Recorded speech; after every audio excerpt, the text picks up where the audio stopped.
Morning, everybody. Ben and Woods, 97.3 The Fan. Happy to be here on National Radio Day. Would you look at that? Sitting in here in front of a microphone on National Radio Day, getting to do local radio with my boys. I'm Woodsy. It's Paul Reindl, the executive producer. Good morning, Paulie. Good morning. Happy National Radio Day. Or NRD, as we call it. National Nerd. Speaking of nerd, to my left, your friendly neighborhood sports anchor and academic competition two-time winner, Benjamin Higgins. Good morning. Nerds in the house. Nerd is in the house. Representing this morning. Good morning, everybody. Good to have you guys. Good to see you. How's everybody? How's everybody feeling? Good. Good. Win always helps last night, Win for sure. always helps the mood this morning. I'm in a very fiery, spicy mood this morning. I don't know why. I just am. I'm just fired up. I'm glad to be here. I think the win definitely helps in that respect. And but I do want to start the show. It's a little awkward what we're all going through right now. It's a little bit. I'd say it's extremely awkward. I'd say it's massively, massively weird and awkward. You know what we're talking about, right, Benjamin? I don't feel that awkward. So You're not. It's not you necessarily. Okay. You didn't do anything. So, like, I don't know how to I'm start. pretty sure. I feel weird, man. I'm pretty sure we're accurate in what we're about to tell the listeners. Yes. However, if we're wrong, We look like the biggest idiots. a-holes. We look like the worst of the. So should we wait? I don't think we should. But It's been a month. it has been a month. I don't know. I say go for it. All right. Well, I guess I'll do it then, and I'll be the. You hear that idiot announcing this? So it's been it's been a weird. We've had a tumultuous, I would say, sometimes tumultuous relationship with the local newspaper. It's fair to say. perhaps. I wouldn't say it's a tumultuous tumultuous relationship. Like, I don't think people over there, like, they don't, like, attack us or anything. It's just not a huge relationship. We've had there. bones to pick with some of their stories or writers. Yeah, which is I think that's not uncommon in a local market. So they have a thing that they do every year, and it's the Best of San Diego. And we had noticed in January or whenever they put it out every year, that we had been nominated for a couple things. And I never heard back. Now, just to pull the curtain back a little bit, we won Best Show in like 5 years ago. Like 2019 or 2020, we swept. We won like 5 or 6. We did. Yeah. See, I don't even remember that. I just remember winning one. No, we dominated. Okay, so we had a good run there. Since then, the show's actually gotten way, way, way better and more successful, but we never won anything. I did get an email one year, a couple years ago, that said, hey, just so you know, you guys show up to the Best of dinner, you're going to win like 6 awards. And I legitimately, I was out of town. It was August. I took Bo to Texas to see my family. That's right. So I said, guys, if you want to go, the dinner's it'll cost you guys like $500 to go, but you can maybe win our awards. I'll be in Dallas. And I said, I can't go. I'm not going to be able to make it. Now, I knew the girl she used to work here. She worked over there. She's like, I'm just saying, if you guys come, you win awards. So I said, well, we can't make it. I'm out of town. Ben works another job. Probably can't make it. This is like the like ESPYs. They want the winners to actually be there. So if you're not going to be there, they just give it to somebody else. Give it to the next guy on the list. So when we got back, this show's been around for 2 months. Here you go. Yeah, so I got back and I was like, so did we get our awards in the mail? Nope. So I'm like, so we didn't win anything. So no, we won. We went from thinking we were winning 6 awards to 0. We got nothing. So anyway, it comes out in January. I will say, man, I had a little bit of a sour taste in my mouth after that. So we didn't promote that we were nominated really at all on our social channels or didn't say anything about it. So the other day, I'm checking the Ben and Woods email, and somebody went into our link tree. You can contact us through Linktree on Instagram. It's got all of our stuff. You can find us. Twitter, TikTok, any of the link in bio Yeah. is the link tree. That's our link tree. You can buy a T-shirt there if you want. So I get this thing, and anytime I see one, it's like an anonymous submission. It can be. So I'm usually a little nervous to open it because I think somebody's about to be mean, right? You guys suck. This sucks. Whatever. I'm like, oh God. So I start reading it, and I read it, and I go, oh, really? And this lady said, have you checked the UT? And I said, no. And she said, you guys just won, it says, congrats. Saw your show won 3 Best of San Diego awards. Best Drive Time Show, Best Radio Morning Show, Best Sports Talk Radio. From Sandra. And I said, I had no idea. So I said to Paulie, I go, can you go look at that? And he's like, I found it. It's accurate. And I'm like, why wouldn't anybody tell us that we won? And I go, when was this thing posted? Paulie's like, a month ago. So it's been sitting there. It's like end of July, yeah. So we didn't get invited to the dinner. We didn't promote it, but we won.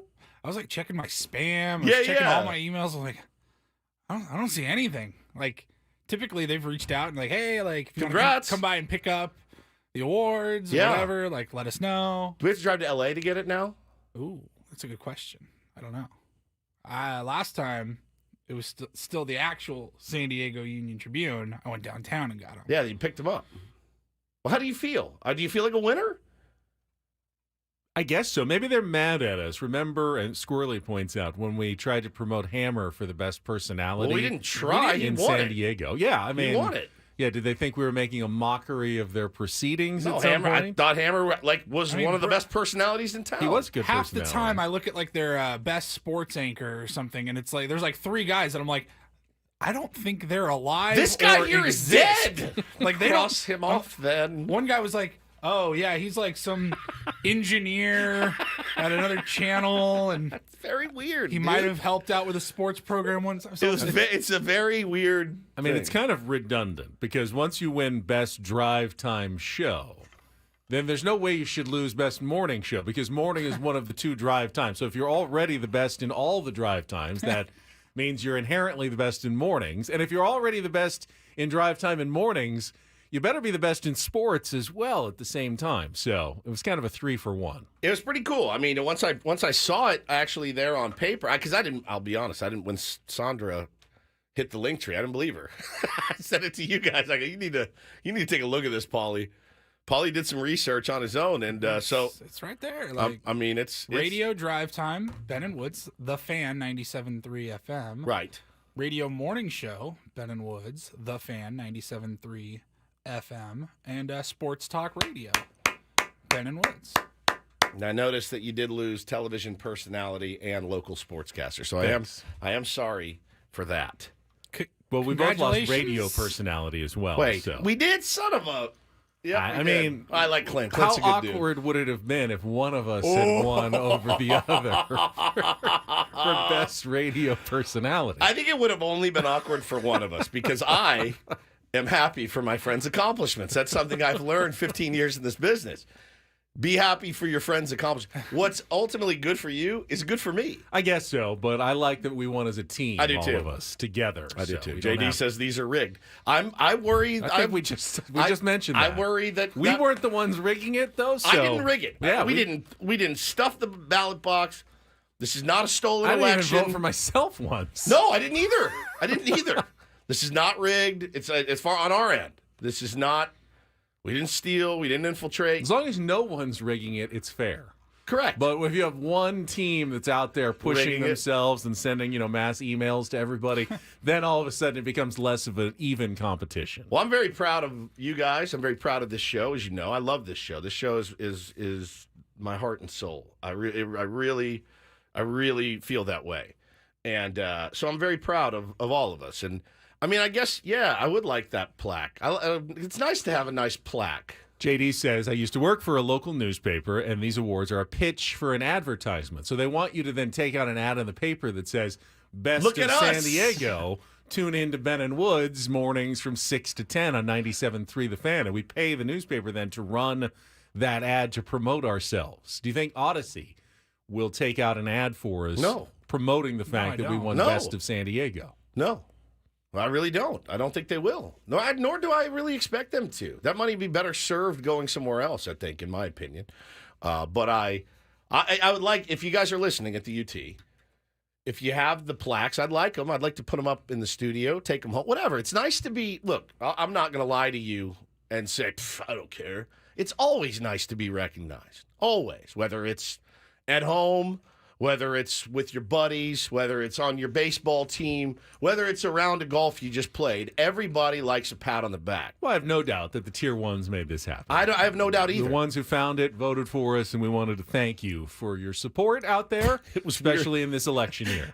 Correct. It was really, really weird, though, to be like, so we won this thing a month ago and no one's contacted us. I looked through my emails. I was dying. I was like, this can't be. I go. It just maybe. Well, we know they're not buying any advertising, so just don't even bother. Don't even give them a call. Like, oh, what company are they? Odyssey. Odyssey. Yeah, don't even bother. It's not gonna happen. It's not gonna happen. Have they already had the dinner? Did they even have a dinner? Did they do a dinner? I didn't get the invite. That's what I'm telling you. I have no idea. I have no earthly idea. But you can rest assured we're going to put it on all our socials now. Reigning best of in 3 categories. I'm pretty excited. Multiple best of winners. Yeah, multiple time best of winners. Ray asks, could we fix inflation now? We can try. We're going to try. I'm doing my best to pump as much of my money into the economy every day as I possibly can. Nobody spends more money than me on frivolous things. So, yeah, I'm excited. Congratulations, guys. A well-earned 3. Must be what it feels like when you are like, when you write like the movie, like you go to the Oscars and you're like, who are the ones that like just sweep? You're like, again, it's the whatever Oppenheimer. it is. Yeah, Oppenheimer. You're like, here we go again. Thank you. It's still very great. I'm gonna get my steps in today. This is still very cool. 3's perfect because we each get a chance to say our speech each time up there. Right. This time it's going to be Paulie who says a few words for the show. I thank so so many much. people to thank. I just want to thank our boss, Adam. Yep. Multiple award winner himself. Yeah. As a program director. I'd like Bo to thank, Taylor. Ben and Woods. Bo Taylor, I could, as good as this show is, I could be so much better if you guys would let me work at night. It just could have been so much better. I love you, though, still very much. Please keep offering me your suggestions for your lunches every day. I really love it. I love being your short order cook night and day. It's super fun. I love you guys. Couldn't do it without you. I'd like to thank Ben. I'd like to thank Woods. My wife, the Tier 1s. Of course, the Tier 1s. Of course. You guys. I'll just go Tommy Are the Pham. real I'm proud heroes. of myself. Tommy Pham. Yeah, proud of yourself. Thanks to everybody for that. At this point, they're Phantom Awards. We don't really know if we've won, but it is in writing. And what if they switched it on us? Now, that would be a good prank. Are you sure there's not like awards There should be one back over there there. somewhere on the window? We used to have like a couple of plaques. Around here. They're gone. Someone stole them. Somebody took them. I doubt it. I doubt very much they were stolen. Disposed of is probably a better term. I doubt very much. They're they were sitting in some bar and restaurant somewhere on the wall. Oh, no. They're in the bottom of some trash heap at a landfill. Probably the one right down the street. But no, if you guys did vote for that, thank you very much. We really appreciate it. Thanks to the UT for tallying those votes, I guess. All right, we will get started here, set the menu when we come back. So weird. What a night for our colleague and friend, Sam Levitt, though. Got to make his major league debut as a broadcaster right here on 97.3 The Fan, calling last night's game with Bob Scanlon. He had a good one to call as well. We'll talk a lot of Padres baseball coming up on the program as well. We will check in with Sam. We'll let you know how that's going to work today as we set the menu for a Tuesday edition of Ben and Woods. We are underway. Kelly Danick's going to check traffic, and then we'll be right back with more on San Diego's #1 sports station and San Diego's best radio show, morning show, and drive time show. Yeah, there was a dinner. It was on a Thursday night at a restaurant where I work, Anthony's Fish, and they won as well. Well, look at that. 97.3 The Fan. You don't say. We missed it.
Ray in the chat, Ben, asks if you won Best Calves. And the answer to that question is yes. Always. 20 years running. Undisputed Undisputed champion of the calf champion. I did get confirmation from our big boss, Michael, that Odyssey will not be taking out an ad to celebrate our achievement.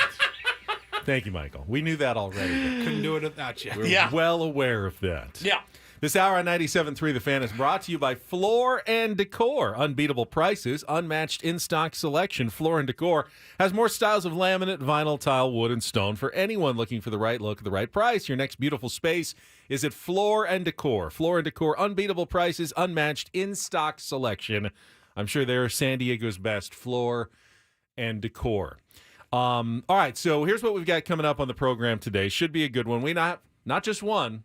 We have two voices of the Padres joining the program today because it is a Jesse Agler Tuesday. Well, we got the old bull and the young calf. And Jesse, who did television last night with our Tony Gwynn Jr., will be on at 8:35, and we'll give him his incorporator. He says, oh, no, even on TV, he wants to get it done, song lyrics incorporator. But we will also catch up with Sam Levitt. We'll let him sleep in a little bit off his big night, not only the play-by-play debut in the major leagues, but he also hosted the post-game show afterwards. So That's a amazing. long night for Sammy, but he's going to join us at 9:35 just to talk about the experience of making that debut. He sounded really good. I had the So Odyssey good. app fired up at Me work. too. I did not want to miss a second of Sammy's debut, and he sounded outstanding last night. He really did a nice job. We have a Cadillac problem here in San Diego. Yeah. We have too many Too many- really good broadcasters. Too many talented people. Where, I don't catch a ton of Jesse and Tony on the radio. I'm usually home. Hell, I'm usually in bed for most of the Padres game.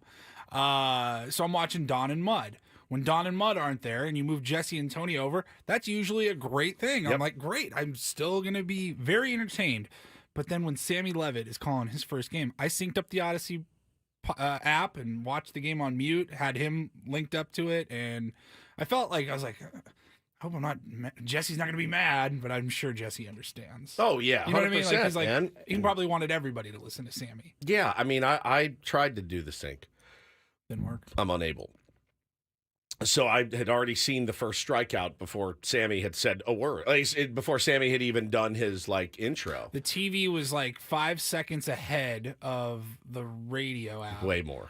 Mine was So I mine paused was it way and then more, timed but it. Mine was way more. I like that because basically I would just, if something big happened in the game you'd on wait. TV, then I'd turn up the app so I could hear what Sammy's call of it was, especially the Jackson Merrill, obviously 3-run double. I was like, I can't wait to hear how Sammy called this, and I had the little delay to give me a second to go and turn up the app. So I thought it was great. I got a little misty-eyed, a little emotional when Sammy started talking and talked about. We'll play you some of the audio from his debut last night. But man, you talk about paying your dues.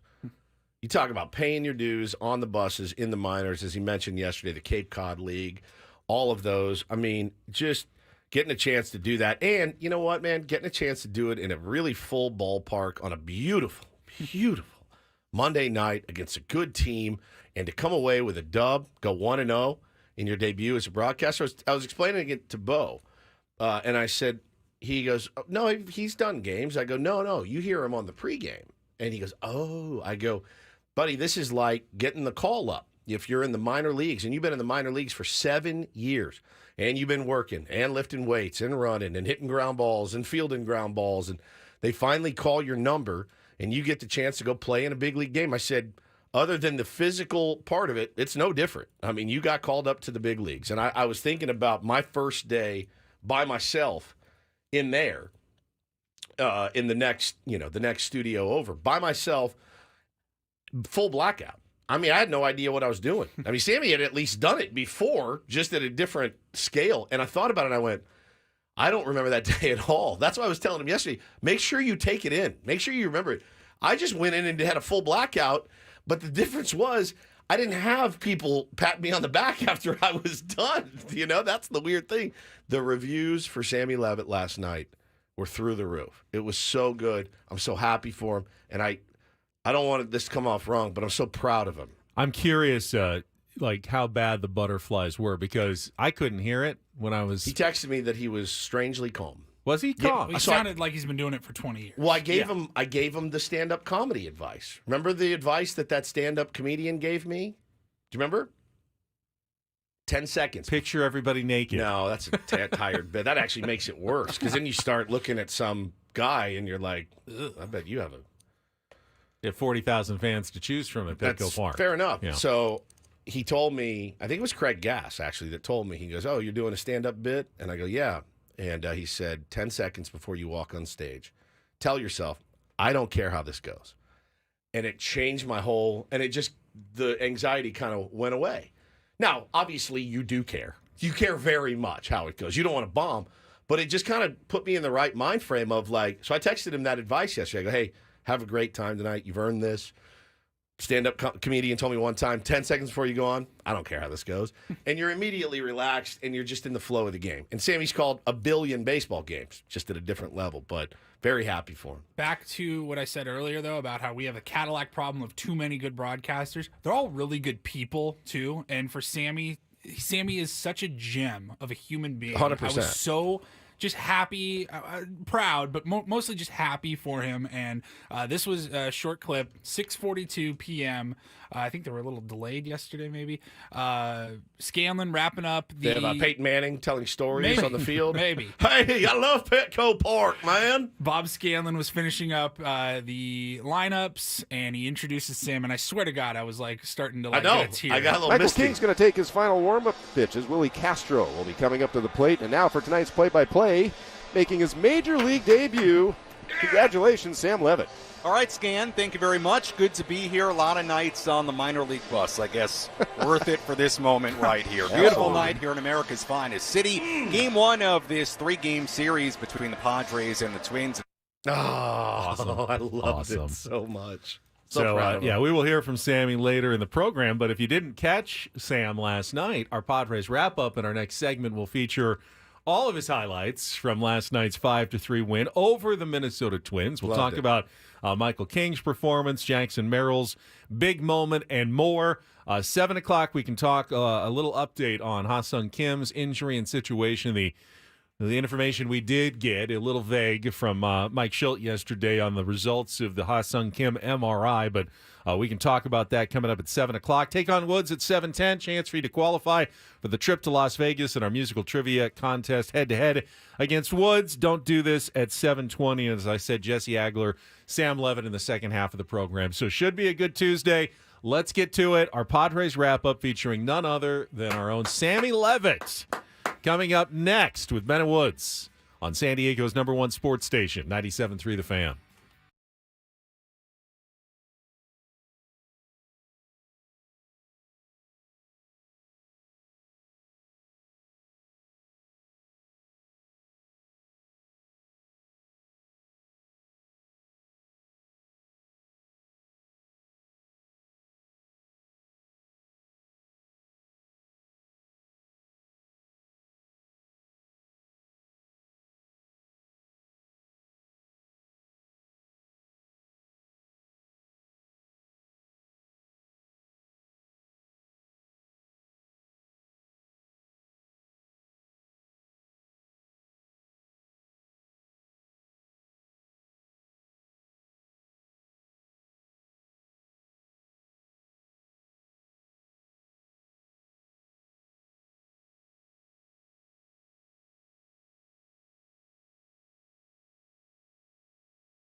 You ever go to a restaurant, they give you the menu, and then the server comes back later and says, "Oh, I forgot to mention our specials.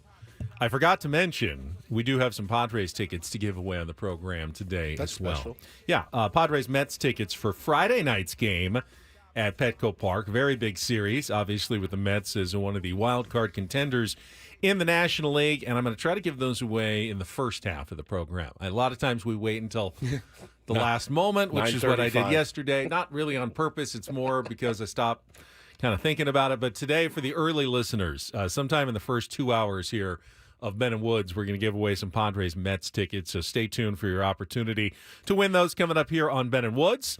This hour and baseball coverage on 97.3 The Fan is presented by T-Mobile. Switch to T-Mobile. You can get tons of benefits and still save on every plan versus AT&T and Verizon. Use their savings calculator to find out how at T-Mobile.com/switch. Well, the pressure was on last night because the out-of-town scoreboard did no favors for your San Diego Padres in the National League playoff chase. So they had to win or they lose ground to a lot of teams. We'll go through all the highlights with Sam Levitt of our Padres wrap-up right after this check of traffic on 97.3 The Fan. From the 97.3 The Fan Traffic Center, here's Kelly Danick. You guys, right now, the big story is the situation in the North County. You're going to find some traffic control in place, all due to police activity. This is centered around the 78 and the 15. Right now, eastbound 78 transition to the 15 is blocked. Westbound 78 lanes are blocked at Broadway, and both north and southbound 15 transitions to east 78 are closed at this time. We'll keep you posted on that. But again, that is all due to some police activity. Also going to find a solo vehicle accident northbound 5 before Washington Street. It's over to the right shoulder. Cordell and Cordell traffic cam shows a collision on the Kelton Road on-ramp to westbound King Freeway. We are also getting reports of a possible encampment fire southbound 5 near Palomar Street. This is over to the right shoulder. I'm Kelly Danick with Ben and Woods, San Diego's #1 sports station, 97.3 The Fan. I love winning, man. I love winning. You hear what I'm saying? It's like better than losing. Oh, my God, I'm so stiff. Miss any of the Padres win yesterday? Ben and Woods didn't. What up, crew? We've got you covered with all of the highlights. I like it when the Padres win. Yeah! Yeah! It's the Padres Wrap-Up, presented by Hamul Casino. With thrilling slots and tables and all the best rewards, Hamul Casino has all the fun you're looking for. Hamul Casino, fun above all else. Yeah! Give me a do damage. Do damage! Michael King's going to take his final warm-up pitch as Willie Castro will be coming up to the plate. And now for tonight's play-by-play, making his major league debut. Congratulations, Sam Levitt. All right, Scan, thank you very much. Good to be here. A lot of nights on the minor league bus, I guess. Worth it for this moment right here. Beautiful Absolutely. night here in America's finest city. Game 1 of this 3-game series between the Padres and the Twins. He runs, pitches, swung on, and line fair down the right field side and rolling into the corner. Larnach on his way to third. Digging it out of the corner is Peralta. Here comes Larnach. He'll score standing. It's an RBI double for Matt Wallner. And the Twins strike early here in the first inning. It's 1-0 Minnesota. Immediate trouble here. The 0-1, a little tapper to second base, picked up by Julian. He'll throw to first in time. But scoring from third base is Luis Arise. And the Padres have tied it at 1-1 here in the first inning. 2-2. Swinging a ground ball, base hit into left. Profar scores standing, RBI single, Xander Bogaerts. And the Padres jump in front 2-1 here in the first inning. That's at the letters. Kicks and the pitch. Ground ball to second base. Bogaerts picks it up, runs towards the runner at first base. Martin throws to first, that throw not in time. And Martin rolled out of the baseline. So a run will score as Julien comes in from third base. 0-2 on the way. Swinging a high fly ball into left center. Martin going back on the warning track. It one hops the fence. 1 run is in. 2 runs are in. Here comes Bogaerts. He scores standing. It's a bases clearing double for Jackson Merrill. And the Padres jump in front. It's 5-2 in the third. Kicks in the pitch. Swing and a miss. Adams strikes out the side. Vasquez and Martin and Castro. 3 up, 3 down. Kicks and the pitch. Swinging a ground ball, base hit. Down the third baseline, kicks off the sidewall. Around third base and scoring is Julien. Manny Machado went way out into left field to pick it up. So Julien scores. That holds Vasquez to a single. RBI for Vasquez. It's now a 5-3 Padre lead. Pitch to Miranda. Swinging a ground ball to shortstop. Picked up by Wade. Throws to first in time, and the Padres win. Robert Suarez shuts the door. Padres take this series opener against Minnesota. The final score, Padres 5 and the Twins 3. That was big time, man. Grinded early. We score, they score, we answer back, they answer back. And he just did a really nice job. Michael was just saying, okay, that's enough, and I'm going to make pitches, and made a lot of quality pitches. And to your point, Ace was able to get those last 3 efficiently. Forced Jackson with a big swing to give us the lead, and but those innings out of the starters are really important, and Michael gave us 6 really good ones tonight. Outstanding job by Sam Levitt. Fantastic. Now, the one thing Sammy did not get to do is call a home run. Home run, yeah. So we'll see if he got a little excited on that Manny Machado foul ball. Did on the he? way Yeah, out. it was down the line. I didn't hear that one. I got Off excited, high too. off the Western Metal Supply Company building. Absolutely tattooed that. I thought that was 8-2 at that point. Oh, yeah, but, that would have fed families, that one, man. That ball would have been in the tank, dude. What a game last night. You know what I liked, man? A couple things I liked early in the game. The first inning for the San Diego Padres. Luis Arraez going first to third on a little flare out to left, I thought was brilliant. The productive out of Jake Cronenworth. The productive What out about his hair? His flying hair out flowing. on that I love it. play. We've seen. I mean, usually Arraez has it kind of tied down. Does he in the bun when he has has hat off? Does but he it do came- bun or does he do braids? I think he took his braids out. Yeah, braids. Yeah, just flattened down. So to see it all wild out there, that was unexpected. Looked like Coco Crisp. Remember when Coco Crisp did that? He would take Old Covelli. he'd take his braids out and the hair would just flow. So I think, you take an 0 for 4, you're like, I got to switch it up. He sleeps with his bats. He's a weird dude, and I love that about him. He Because sleeps with his bats. Yeah, you didn't know this? No. Oh, yeah. Yeah. You haven't seen this No. yet? Oh, yeah, he sleeps with his bats. And there was In bed with him. in bed, his bat next to him. And they did a little piece on him, and they asked him, like, do you talk to your bats? He goes, oh, yeah. I say, come on, baby, I need you. Come on, baby. It was the greatest. We got to find it. It was so good.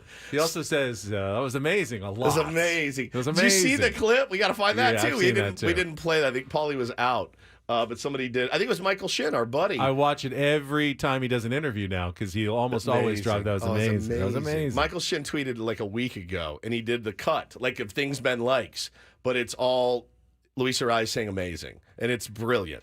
We'll find that for you guys before we get out of here today. I will do some digging, but I liked the productive outs, Benny, early. It was really productive. It felt to me very much like a playoff game. Yes. Not necessarily, I mean, it's August, it's an interleague game, so it's not, but that's often how playoff games go. You bring in runners with ground balls. The bullpen is kind of locked down at the end of the game often. So if you've got a lead after 6 innings, that's a good spot to be in. And it was last night for the San Diego Padres. To me, that felt like an October type game. And the Padres, it was a good sign that I think they came away with the win. Now, Michael King was not at his very best yesterday. And he's been fantastic for the last 3 months. I saw this morning where you make the argument he's been the best pitcher in baseball, starting pitcher since the start of June. Little off on command, walked 3, got in some trouble early, but still has that devastating stuff, that changeup that gets so much swing and miss, helps him get out of a couple of jams. And then the pitch count was climbing. I was going, boy, he's gonna be hard pressed to even pitch 5 innings.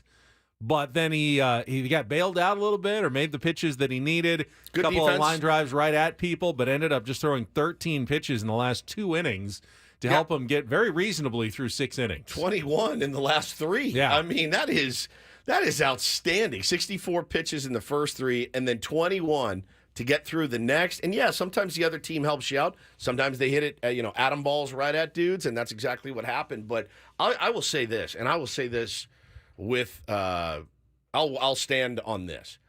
When his sinker is on, it is top 5 nastiest pitch in baseball. I mean, on a lefty, Benny, it starts at their hip, and it just. Now, when he misses pretty badly. See, I like the changeup. Oh, the that changeup's goes dirty. away from It's the so- lefty and drops out of the zone. They just can't seem to resist swinging at that one. It's so tempting. It's right down the middle, and then it just falls off. And again, credit to him for making adjustments on the fly, figuring it out. And again, not being afraid to pitch to contact. I think that's what happens with a lot of guys. Now, he's a veteran. He's been in the league for a few years.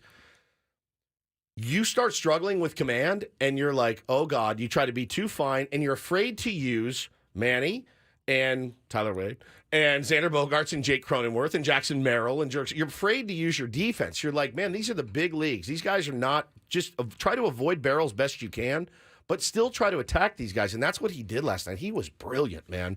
Brilliant, brilliant, brilliant. And then what else can we say about Jackson Merrill? And I asked that question quite seriously because I was watching the postgame, and basically it's like there's no even questions left. Like, okay, what do you say about a 21-year-old kid who keeps coming up in big situations? And in that at-bat, with the bases loaded, obviously the game was on the line.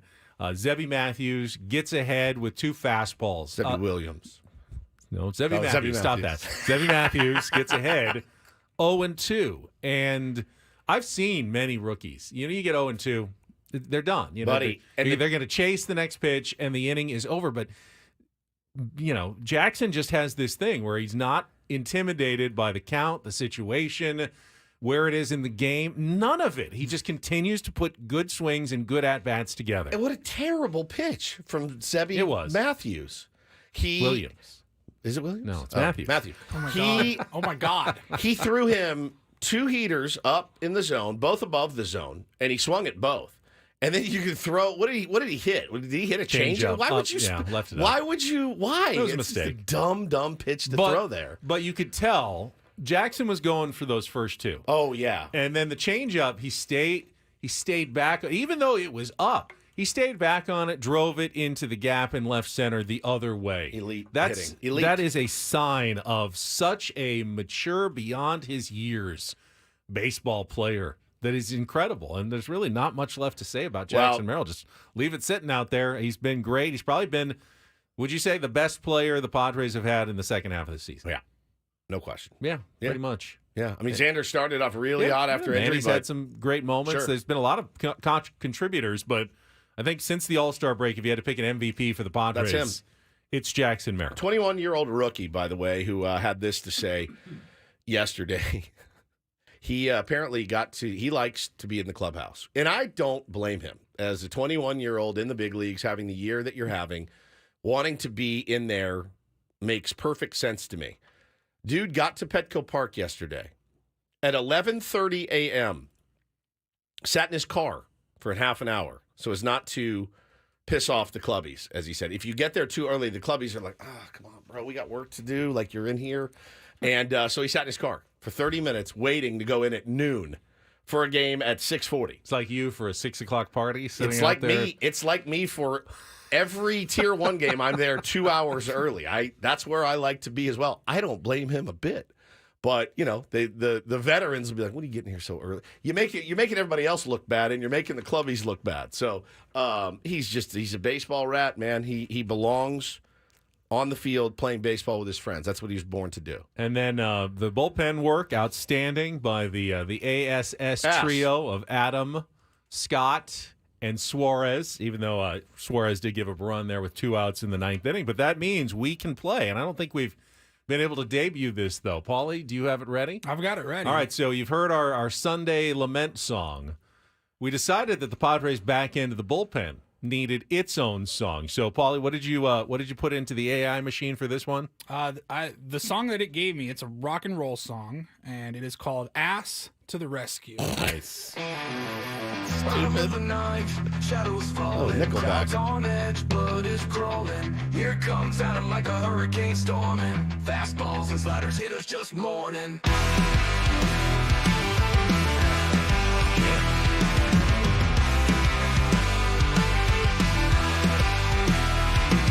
Scott's on the mound, fire in his eyes, sweat on the brow on the nice guys. Throws heat like a man on a mission. Swing and a miss, it's a pitcher's ambition. Ass to the rescue when the game's on the line. Adam Scott Suarez, triple threat divine. Padres elite squad saving the day. Empty the bullpen, let the hitters pray. Oh, my God, and all in. Got me. Pitcher's ambition. I love that. That banger. Ass to the rescue. Beef wants to know where we can download it. I don't know. It's a great one. His arms a cannon, making them aware. Listen like warriors, no room for fame. All that matters, saving the game. Sweat on the brow, dirt on the cleats. They conquer the mountains, the hitters defeat. 3-man army, legends in the making. Bases loaded, nerves start breaking. From the smoke they rise, unstoppable might. Adam Scott Suarez, heroes of the night. Oh, my God. Adam Scott Suarez, heroes of the night. Ass to the rescue. Yeah, a little Three Doors Down vibe, maybe a little Nickelback in there. Definitely harkening back to the 90s. Yeah. Butt rock, as they call it. Definitely has a butt rock vibe to it, but it was fantastic. Joseph wants to know how he got it. Paulie just plugged it in the AI machine, dude. That's how weird life is. We live in days. 2024 Yeah, now. you just put it. The Beef said, get it to Padres PR right away. It's a funny story. We were in the clubhouse last week, and I was talking to Ruben Niebla, and I go, have you heard the new acronym? I go, first of all, congrats. How fun is it to have those 3 new dudes? He looked at me. He goes, come on. He goes, they're unbelievable. And I go, yeah. And I said, have you heard the new acronym? He goes, no. I said, it's ASS. And he stopped for a second. He looked at me. And I go, Adam Scott Suarez. He goes, get it on a shirt. Get it on a shirt. He goes, we probably won't, but we should get it on a shirt. I go, I couldn't agree more. I think there's ass shirts out there. It's we may have some coming our way, by the way. I mean, Jason Adam in the 7th inning is nasty. It's dude. unfair. That's unfair. It's unfair. I mean, you do not want to be trailing the Padres after 6 in a game like that, bro. I mean, you look at it, and we've said this. There's been iterations of a super pen before. I've seen them in my life. You guys have seen them as well. But this one, yeah, man, it's a 6-inning game. You have shortened the game, especially a playoff game. It's a 6-inning game. Get a lead in 6 innings. Do whatever you have to do to get a lead within 6, and you will roll the dice with those 3 guys any day of the week. King for 6, and then bring in the ass. Nasty. That's how you draw it up. King ass. King in the ass. King in the ass. King in the duck. The king in the duck. King in the ass. By the way, Padres still have not lost back-to-back games in the second half. He's going to ride this thing God. like his run differential. They've kept it going. Yeah, he kept it going another day, another 2 actually. All right, we'll give you the update on Ha-Sung Kim as it is coming up next year on 97.3 The Fan.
Got a few texts from people concerned about Ha-Sung Kim yesterday. What's the update? And I was like, well, haven't heard one yet. Waiting. And then finally Mike Schilt did his pregame presser in the dugout. And we really didn't get much of an update even from Mike Schilt. If you missed it, though, said he had an MRI. They're still kind of looking at the results. They didn't see anything extremely alarming, apparently. Yeah, he said it was it looked favorable. But he also said, yeah, looking at it, it could be worse. Right? Like right. That's kind of definitely the quote.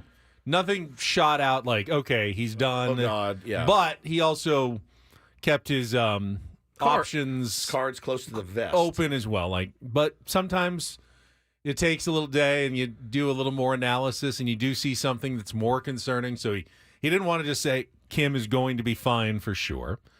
He said he's not on the IL. So for now, that's a positive sign. If they knew instantly, there's no way he's coming back in 10 days. They could have just made a move and put him on the IL yesterday. They didn't. So that's, I guess, reason for some cautious optimism. I also didn't get the sense that they expect him back in the next day or two either.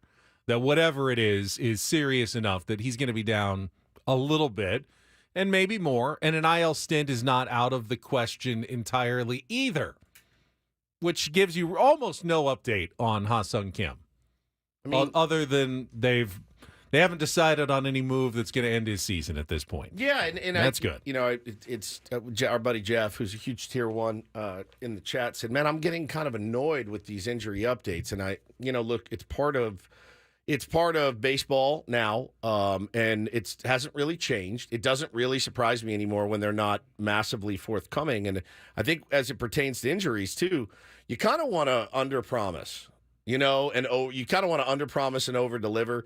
And his was specifically about Fernando Tatis's injury. And I'm kind of the mind with as it pertains to Tatis, like, it's not that I haven't missed him. I miss him. I miss him terribly. I love watching that dude play. I loved watching him last night when Arise slid into third, throw his hair back. It was great. It was a fun moment. I love Fernando Tatis Jr. But he's not on the field. I'm not expecting him back on the field right anytime soon. So I'm just kind of like, I'm not going to worry about it. And they're not going to tell you. But I'd like us all to just be adults. Well, they're not going to give you a hard and fast date because then you can get disappointed. Well, that's the thing. That's the deal. And the Padres are worried if they said, we expect Fernando Tatis back September 1st. And then if it's not September 1st, they know, well, did he have a setback? Yeah. What's going on? If we could all just be reasonable fans and media members and go, yeah, I understand injuries are not always a linear progression. But if you give us your best estimate, and then we'll very reasonably go, hey, if he beats that by a couple of days or is longer by a couple of days, that's not reason for panic. It's not reason for accusing the team of malfeasance or malpractice of any sort. That's just the way injuries go. Then maybe the team could be a little more forthcoming when it comes to some of the details. But because people tend to panic when things don't go the way they say, they just then won't say anything to us and keep things as vague as possible when it comes to injury news. I understand why, but I would love it if we were all just treated like adults in this. So we had a convo off the air. And Eric brings up exactly what we were talking about. He says, I don't understand the edge you get from keeping the backup shortstop a secret. And let's explain it to I'm going to try my best to explain it to you. AJ Cassavell asked the question of Mike Schilt yesterday, hey, with Ha-Sung Kim being out, we do have several shortstops. Is Xander Bogaerts an option to play short? And Schilt was a little bit coy about it and said, yeah, I mean, we've got a lot of options. So why you don't want to come right out and say, oh, yeah, hell yeah. Yeah, absolutely he is. Hell yeah. Yes, yeah. Who's your backup shortstop if Kim's not available? We got Wadey out there tonight. We got some multiple guys that can play there. Bogaerts be an option to slide back over? We got multiple guys that are capable. One of them capable guys. Sorry to be vague, but. So play this one through. Fast forward the tape. If he says, yeah, absolutely. Yeah, Xander's played shortstop at many, many games in the big leagues. Well, then guess what? Guess who wants to play shortstop? Xander Bogaerts. And if that's guess who already wants to play shortstop? yeah, but if that's not in your plans, we're not going to move Xander back since we just moved him to second. And then what if Kimmy's better in 3 days? They're going to move him back. You don't want to kind of throw it out there and let it hang and dangle, and then it's in the back of Xander's mind. Am I going to be moving over to short? They've been pretty upfront with these dudes about what their roles are and what's expected of them. If you put it out there, I mean, the answer is, yeah, man, you could slide Manny over. You could call up Eggy Rosario, put Manny at shortstop, but is he healthy enough to go out and play, call it 15 games at short? Maybe. I have no idea. Jake's probably the most likely candidate to slide over there, considering he already slides back and forth between two positions to begin with. 100%. At first and second, it feels like it would be the least taxing on Jake. And what I don't think is happening, I don't think it's like some Mike Schilt Art of War thing going on, right? I don't think he's being vague so that Rocco Baldelli isn't game planning for Xander Bogaerts. I don't think that's what's happening.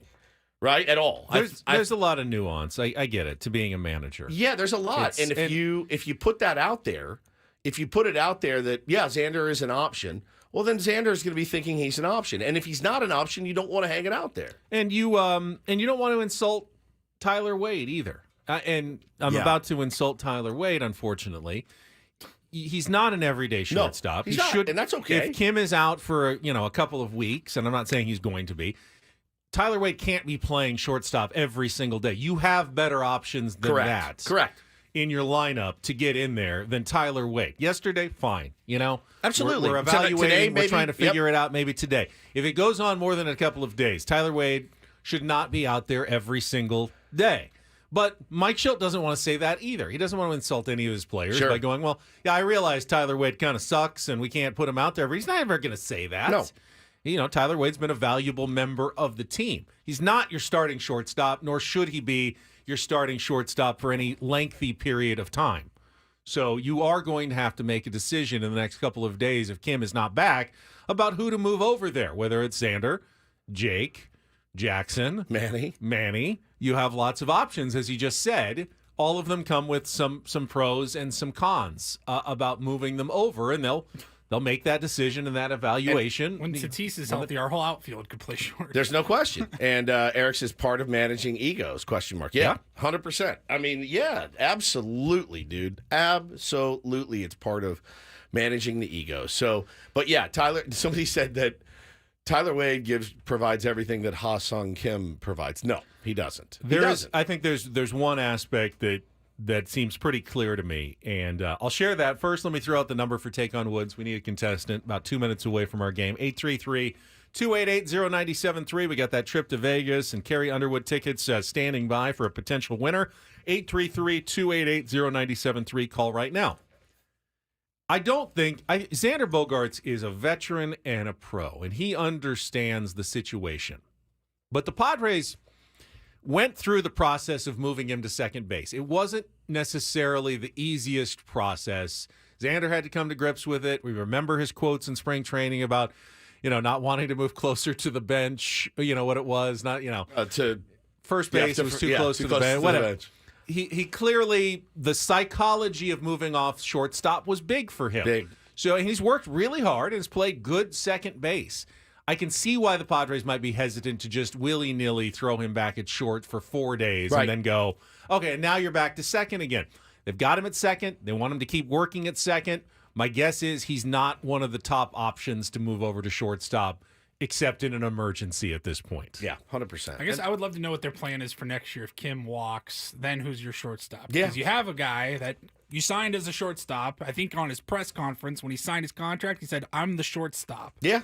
And you signed him for 10 years or whatever you got left. Yeah. So it's almost like I didn't really, I understand why they moved him, but I'm also like, kind of like pissing off the guy that you signed for 11 years just to move him for 1 year and then move him back. Again, like people somehow AJ will trade for Trey Turner or something. Right. It's AJ. Who knows?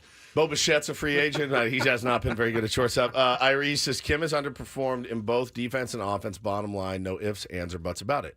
Fine, but Tyler Wade is not as good as Ha-Sung Kim. No, that is a fact, and I don't I don't feel bad about saying. Tyler Wade would tell you, oh, no, Kimmy's a way better shortstop than I am. Yeah, absolutely. Hassan's also been heating up at the plate a little bit lately. He has. Quietly, but he has. And so I look, again, Tyler Wade has been massively valuable. We have the Rally Roach in here. We have the Rally Roach who kiss it for a new rally to start, but Tyler Wade is like, that's who he is. I mean, he's the guy. He hangs around. And, when they signed him, I said, don't be surprised if he makes this team. I will be completely honest. I didn't think he'd still be on this team. And not only is he on this team, but he contributes. So, and he's a real valuable piece of that clubhouse per all of the guys down there. They all love him. So, but he's not a guy you want to run out there. We got, 14 straight coming up? That's not a guy you want to run out there 14 games in a row, I don't think. Yeah, ultimately, they'd love it if Ha-Seong Kim woke up today and goes, hey, everything feels good. But probably they're going to have to make a decision here in the next couple of days on Kim, on who's going to be the shortstop while Kim is out, and he's going to have to put a name to that. He can't duck it forever. A lineup comes out. Get a couple of those Winstons in you, Kimmy. Start feeling good again. Get out there. All right, I see. We need you. And that's the thing is like you said, he has been heating up a little bit, and he is a better defensive shortstop than Tyler Wade is. He just is. I agree. Yeah. I see contestants on the line. Let's get to today's game. Take on Woods.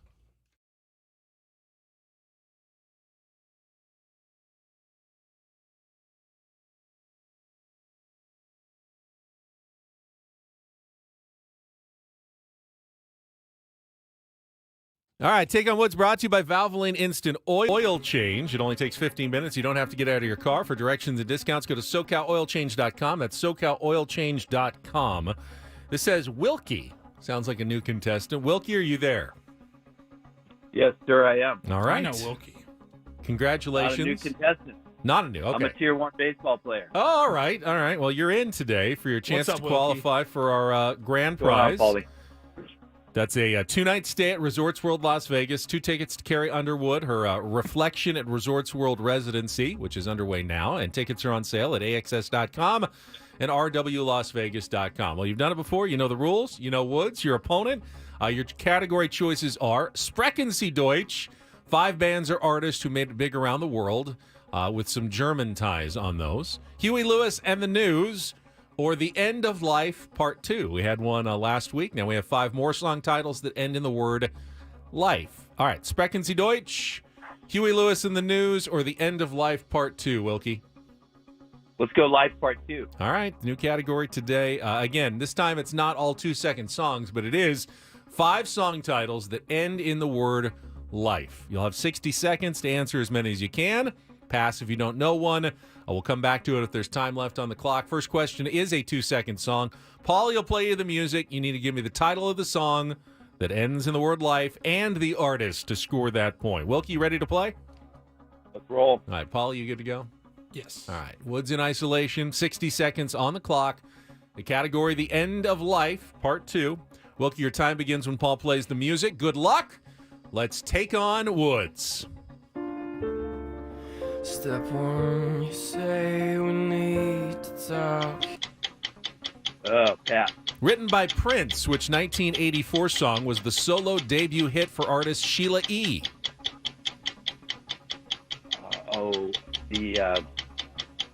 Something Life. I'll come back to that. All right, the 1997 song Good Riddance by Green Day is more commonly known by what subtitle?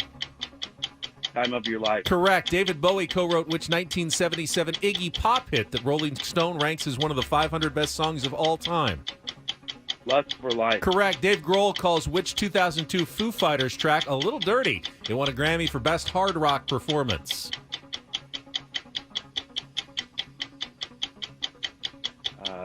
Come back to it. Let's go to Sheila E. Okay, written by Prince, which 1984 song was the solo debut hit for artist Sheila E.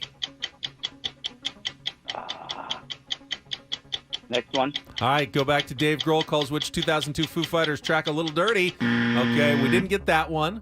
We didn't get our 2-second song. That was How to Save a Life by The Fray. The Glamorous Life is Sheila E. Kicking yourself, I think, that one, because I think you knew it. You got Time of Your Life, Good Riddance, and Lust for Life, and then the Foo Fighters track All My Life. Did they play that one at the concert? Oh yeah. Oh, yes, they did, Paulie says. 2 is the score to beat. Brought the house down with that one. Summon in Woods. He comes in blind with no category, no knowledge of the score to beat. He simply gives us his best performance every single day and sees if it's good enough. All right, 60 seconds on the clock. Woods, your time begins when Paul plays the music. Good luck. Let's take on Wilkie.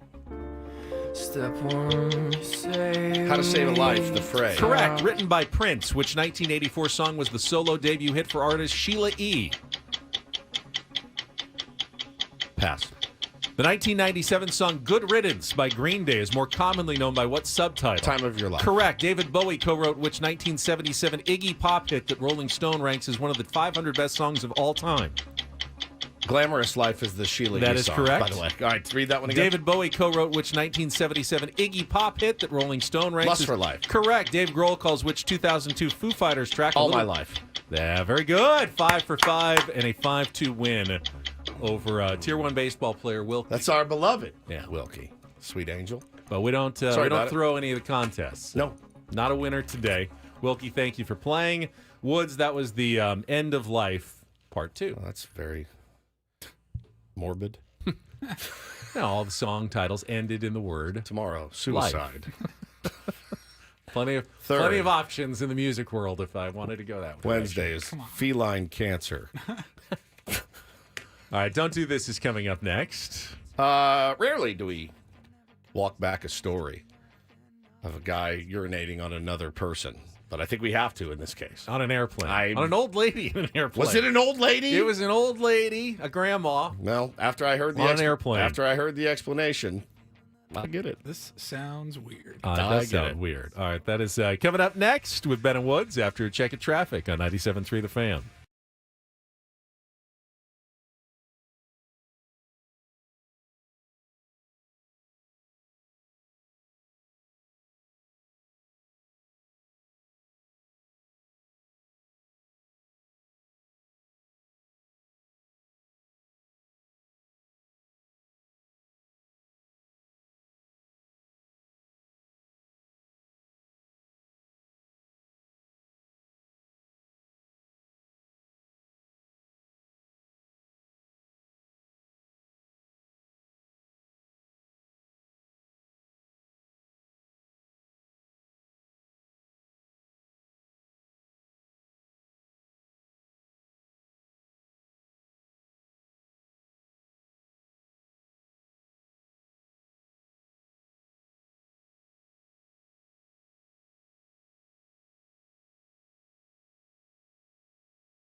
As we get started on DDT today, I will recognize that there have been many coaches with many different styles who have been successful and not successful in professional sports, college sports, and whatever. And I do believe to be successful at anything you do, Woods, you have to be fairly true to yourself. You can't fake it. You have to be authentic.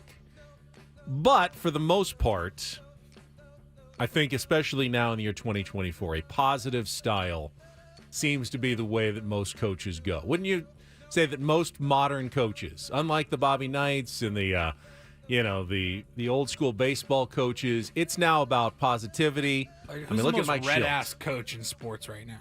These days, hard to even find him Belichick's anymore. gone. Saban's gone. Mike Gundy, I don't know. Is he red ass or is he just? He just He's just complains an idiot. about a lot of stuff. Like, a good who question. is the old school Red ass They don't coach? even exist barely anymore. Yeah. But apparently, Brian Flores, when he was coach of the Miami Dolphins, had a style that, did not jive with his quarterback, Tua Tagovailoa, who did an interview with the Dan Le Batard show. And it got pretty gnarly as he was talking about how he felt and why he wasn't successful under Flores. And this was the quote. He says, to put it in simplest terms, if you woke up every morning and I told you that you suck at what you did, that you didn't belong doing what you do, that you shouldn't be here, that this guy should be here, that you haven't earned this right, and then you have somebody else come in and tell you, dude, you're the best fit for this, how would it make you feel listening to one or the other? And that's comparing with Mike McDaniel, the new coach of the Miami Dolphins. You hear it no matter what it is, the good or the bad. You hear it more and more. You start to believe that. I don't care who you are. You could be the president of the United States. You have a terrible person telling you things that you don't want to hear or probably shouldn't be hearing. You're going to start believing that about yourself. So essentially, he's saying that Brian Flores undermined his confidence so badly that he was afraid to go out there, and it was actually affecting his performance. Now, Mike McDaniel comes in and goes, dude, you're great. We love you. You should be. You're our guy. You're the fit here. And he just immediately embraced it, and he had his best season of his career, Pro Bowl season last year with the Miami Dolphins, and that to him was the big difference. Now, is the do this? Brian Flores, obviously, the coaching style that didn't work. It's also Tua kind of, crapping on the guy who already got fired from the job. And Well, is I mean, now they asked him the question. They did. They asked him the question. He was on. He gave an honest answer. He did, about it. and I enjoyed that answer very much. And I did see somebody had taken an old clip of Tom Brady and then said, now this is how it's done. And that was from months ago, but Tom was essentially saying, yeah, man, I loved, the tough love that I got, blah, blah, blah. Yeah, man, it's different. Is there love, though? Yeah. Tough love. Tough love includes love. Includes love. Didn't sound like there was a lot of love coming from Brian Flores. Yeah, I mean, look, every player. That's the thing. We were just talking about managing egos earlier. You have to do it. You have to do it at the highest level. And with Tom Brady, you're also getting that tough love from Bill Belichick. You know what I mean? A guy that and Brian Flores. No offense to him, but Bill Belichick, Brian Flores worked for Bill Belichick. He worked for Bill Belichick, and look, every player is different. I mean, I'm a T-ball coach. I can't coach your kid the way I coach my kid. It's just different. Now, remember, Flores is also the one who sued the NFL Correct. over their racial discrimination practices. I think that case is still pending somewhere. But when this comes out, you go, it sounds like you weren't that great of a coach, at least for this team with this quarterback at that time, and they were probably right to move on from you. I mean, that's the mark of a brilliant coach is getting the best out of its players, out of his players. And seemingly Mike McDaniel does that a lot. So, all right, well, we talked yesterday in Don't Do This, Benjamin, about a weird story about Gosder Cherilus, former NFL player accused of urinating on a passenger during a flight to Dublin. I mean, it's bad. It's bad. The details that I heard, he seemed like he was disoriented. Yep. He got up and thought he was going to the bathroom. Thought he was going to the restroom, but instead urinated for 20 seconds on an elderly woman. See, I did not know it was an elderly woman. Yeah, it was an awful. Does it make a difference to you? It's an awful thing to happen. Would it have been better if it was just a dude or something? I think, yeah. It's not the good answer in is any yeah. way. It's not good in any way, but it's an elderly woman. But they thought he was drunk. Correct. So he went to social media and he said, look, I need to explain myself here. I'd like to address the media reports that surfaced about me. The flight was unexpectedly delayed for approximately 4 hours. Did not take off until after 12:30 a.m. In preparation for the unexpected overnight flight, I took a sleeping medication that I don't normally use, which resulted in behavior that is not representative of my character. and I would like to apologize to the passengers and flight crew. If it's what I think it is, and that's Ambien, I'm not saying give this dude a pass or anything, but there's like a whole thread on Reddit, and I'm a walking Reddit thread of Ambien stories of things that I did that I had zero recollection. And you guys, I've told the stories 1,000 times on this show. I bought a picnic set, woke up to it, it had been delivered, a full picnic set. Baskets, blankets, wine glasses, cheese boards. Sounds wonderful. Picnic A big ass Stephen Woods. Yeah. Red checkered tablecloth, The whole thing. thing. Big ass basket. The whole thing. I woke up and what in the world is this? I actually think I forgot about the Did that picnic one. basket. I remember all the others. Was watching Sopranos, and they were at Peter Luger Steakhouse. So I go online, I buy like a case, like 24 bottles of Peter Luger's steak sauce. That showed up. No recollection whatsoever. Zero. Brought that Joe Frazier sweatshirt. Remember that? Yeah. On Ambien. Yeah. I've done now. None of mine. Okay, but that's not even Well, of remotely course. close But to if the you same. if you go to Ambien horror stories on Reddit, I mean, my wife has trouble sleeping. 10 or 12 years ago, doctor gave her Ambien. About a week into it, one morning, she was miffed that I ate all the pie in the fridge she just made the afternoon before she had a chance to eat any. She was stunned when I told her, I didn't eat any. I saw you eating some for a midnight snack. She had the whole pie. She sat at the table and ate the entire pie. She has no memory of it whatsoever. Also, not the same as urinating on a passenger. I also know another woman that took an Ambien, got in her, it was in her like bra and panties, and got out into her car and backed her car out of the driveway into their mailbox and like fell asleep at the wheel. Taking it. It's not for everyone. It's not for everyone. And weird things happen. Yeah, very, very weird. But that would be the time, an overnight red-eye flight where, I'm not going to get any sleep, that you're going to try that. 100%. You're like, and we're delayed 4 hours. Yeah. I got to get some rest. Well, That's tough, dude. See both sides of this. Obviously, you can't just urinate Can't just on pee passengers, on people, though, but it sounds like he didn't make the conscious decision to Correct. do that either. Correct. Weird. Yeah, very, very odd story. All right, finally, I like this one. A little do this for a Tuesday. DD mega doo-doo. So the Mets, I don't know if any other team does this, but the Mets have an annual kids caster contest where they take one kid and put him in the booth with Gary Cohen and Keith Hernandez, and he gets to talk to the broadcasters for an inning and call some of the action. In fact, I saw a story on Twitter from Italian Paul Frank, who, when he was growing up, entered the kid caster contest, went with his grandpa. You had to go to a sports authority or something and sign up and try out. And they pick one kid every year. And this year, yesterday was the day. And it was 9-year-old Kingston Nam Korn who got to get up there for an inning. And I'll say this kid was solid. He was on the mic when, he actually got to call an RBI single later in the inning when Tyrone Taylor was at the plate. Here's what it sounded like. It's Rogers' 65th pitch of the day. It is smacked through the hole, a base hit.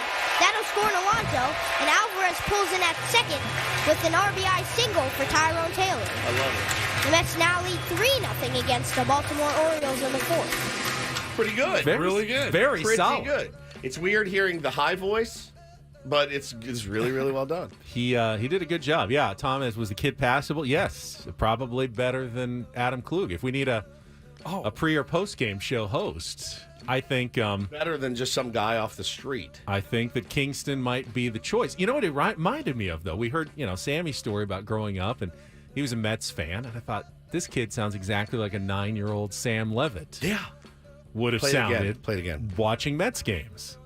It's Rogers' 65th pitch of the day. It is smacked through the hole, a base hit. That'll score an Alonso, and Alvarez pulls in at second with an RBI single for Tyrone Taylor. So Paulie worked a little magic because we did have a very similar play with Xander Bogaerts yesterday. Smacked through the hole on the left side for an RBI single. Yeah. 2-2. Swinging a ground ball, base hit into left. Rogar scores standing RBI single, Xander Bogaerts. And the Padres jump in front 2-1 here in the first inning. Sammy and Kingston. You can't even tell the two of them apart. Also sounds like Adam Klug when he does his. Hello. When we have the Klug report. That is fantastic. And that is don't and do this for a Tuesday.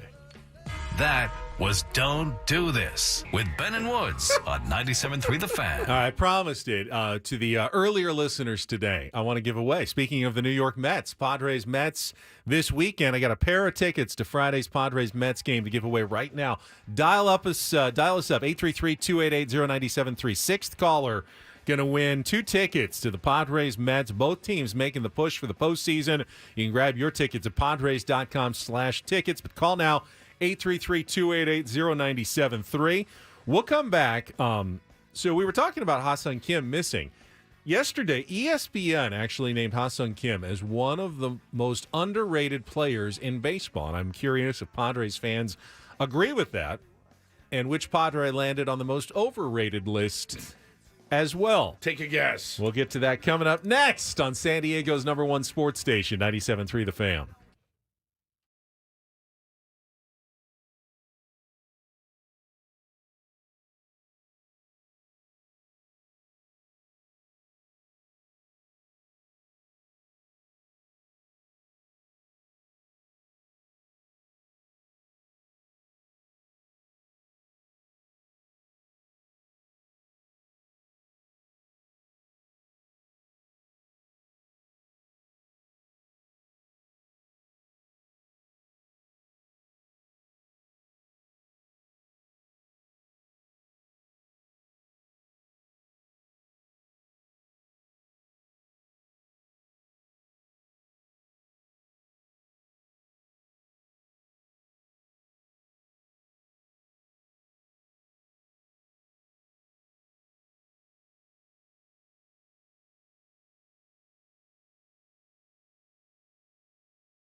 Are we doing an arbitrary list segment here? It's not arbitrary. It is. It's scientifically rationale behind what they did. Now, you can certainly take issue with just a glorified power ranking. With the way they've come up with their rankings, but it's interesting. I'm not surprised, actually, at either of the names on the list. We're talking about ESPN yesterday coming out with their most overrated and underrated baseball players. And there are 2 Padres. One appeared on each list, and we will chat about that briefly after a check of traffic here on 97.3 The Fan. From the 97.3 The Fan Traffic Center, here's Kelly Danick. Traffic is sponsored by Valvoline Instant Drive-Thru Oil Change, your trusted instant drive-thru oil change. See some improvements on our roads, guys. All that police activity has wrapped up around the 78 and the 15, so looking good there. Except we have got a multi-vehicle accident, East 78, right at the southbound 15 connector ramp. Tow truck is on scene, helping to clear that.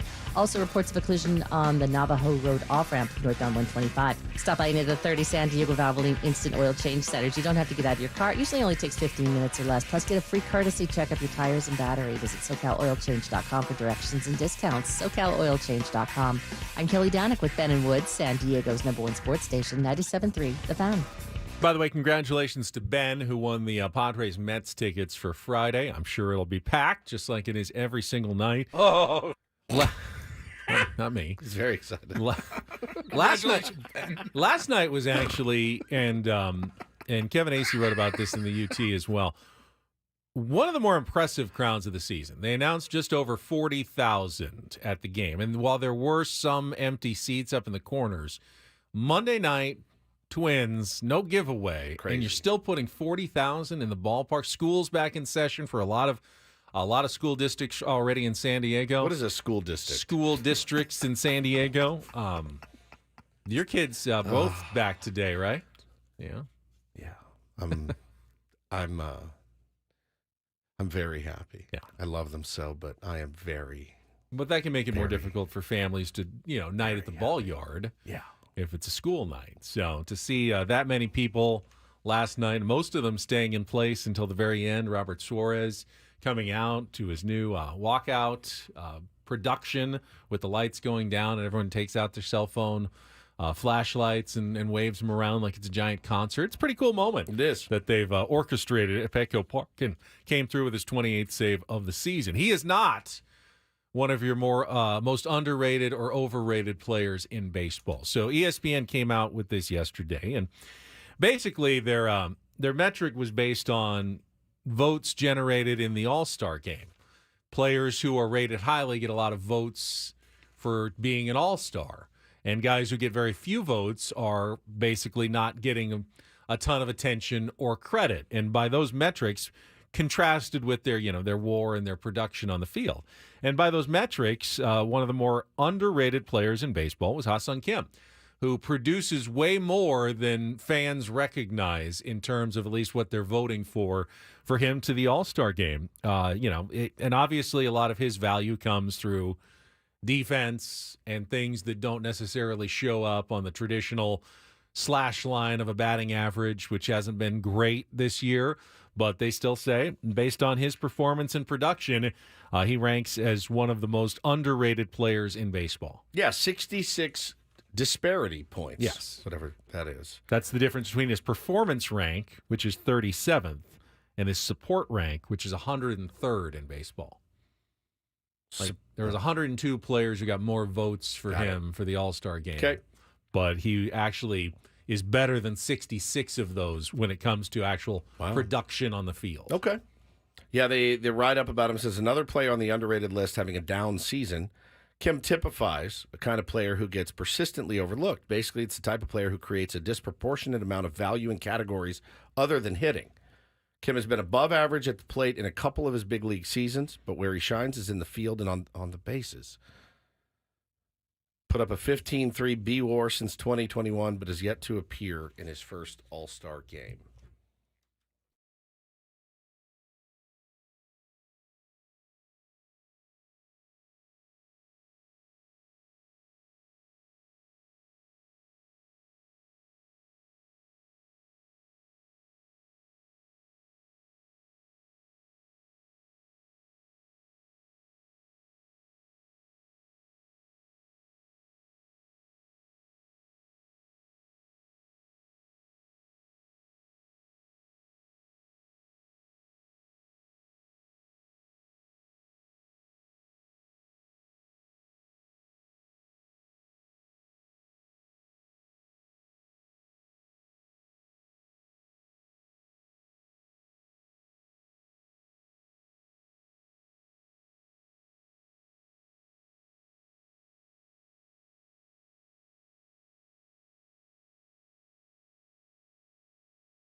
doing some good things. He's hitting the ball hard. He's a great player.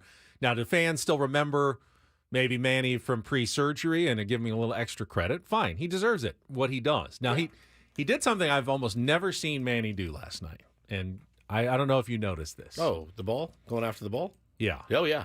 But there was no reason to.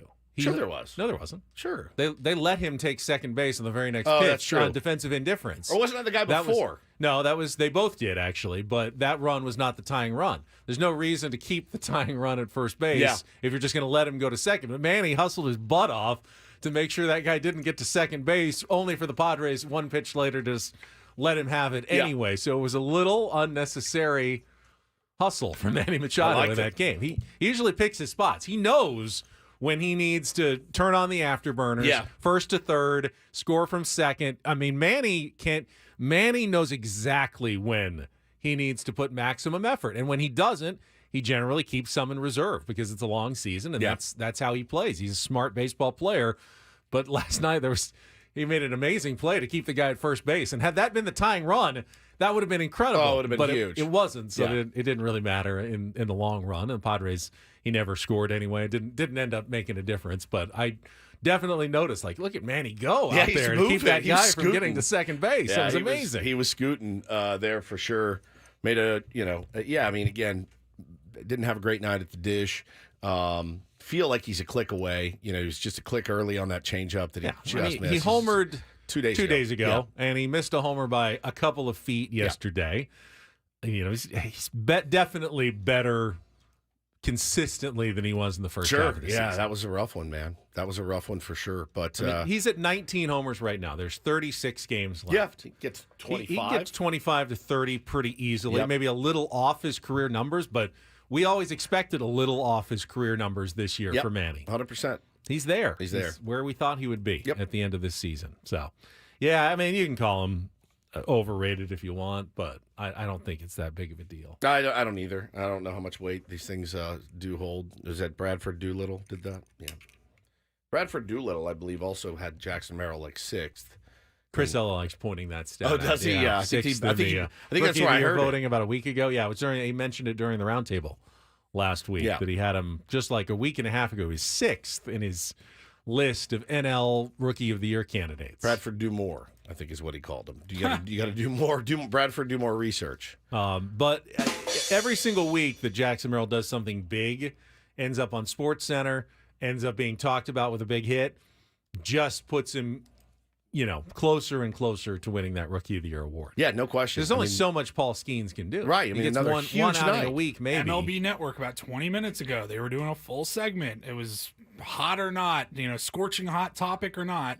And their hot take was Jackson Merrill's the runaway for a Rookie of the Year. They had our friend Kyle Glazer on yesterday on High Heat, and he went off 2.5, 3 minutes just discussing why Jackson Merrill deserves Rookie of the Year over Paul Skeens. I mean, really laid out a pretty impressive case. If there were any writers watching that segment and were thinking of voting for Paul Skeens, he may have swayed some people he was just coming at you with the facts and the figures and the arguments in support of Jackson Merrill yesterday. Well, we'd play it, but Alana Rizzo is on it, so we're not going to. So there you go. Didn't get any help last night, Benny, from any other teams. I was bummed. Skip. They tried, but the Diamondbacks called this catcher up. That had the greatest night of all time, drove in 6 runs. Del Castillo, he's had a couple of huge homes. He had a walk-off, he had a game tire in that loss the other day, and a grand slam yesterday. It's insane. Now, the Marlins didn't give up. They rallied back to 9-6, so hopefully they'll show some fight again. The Mariners can't score. They cannot score. Dodgers shut them out 3-0. It was a good pitcher's duel, Wu against Stone, and then in the 7th inning, Gavin Lux and Max Muncy. Welcome back, Max Muncy, homered in his return to the lineup, and that was the difference there. And the Mets got a walk-off Francisco Alvarez home run off Sir Anthony Dominguez to beat the Orioles 4-3. So all 3 National League playoff contenders that were in action yesterday all won along with the Padres. So no ground gained yesterday, but no ground lost. Padres needed that one, and they got it yesterday. The Dodgers have kind of stabilized the ship kind of quietly. They're getting a lot of guys back. Yeah, I mean, they still have some pitching questions for sure, but getting performances like that from Gavin Stone and Clayton Kershaw, who's ever since the Padres roughed him up at the end of July, he's had 3 really good starts coming back, and He's helped them kind of stabilize as well. I think they've won, 4 of their last 5. And I mean, imagine what 4 months of rest of not having to pitch does for an arm. A lot. I mean, even when you're 3 games back, it's going to be if the Dodgers keep winning series, Yeah, and it's gonna be 3 out tough. of 4, almost impossible to catch them at that pace. They need to play at least like 500 ball for a while and give you a shot to come back. But right now, there's not a lot of openings in the moment to make up ground on the Dodgers. I mean, I saw our old pal Softy Mahler was tweet. I mean, there are Mariners fans that are like, you don't know how excruciating it is to watch this team on a nightly basis. Having the pitching that we do, and just no one can hit. It's just excruciating for them right now. It is a tough, tough watch. All right, coming up in the second half of Ben and Woods, we have 2 voices of the Padres. Jesse Agler and then Sam Levitt after his debut last night. We'll get Sammy's thoughts as well. It's all coming up on San Diego's #1 sports station, 97.3 The Fan.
All right, we are halfway home on a Tuesday. Ben and Woods here on, I just said it, on a Tuesday, 97.3 The Fan.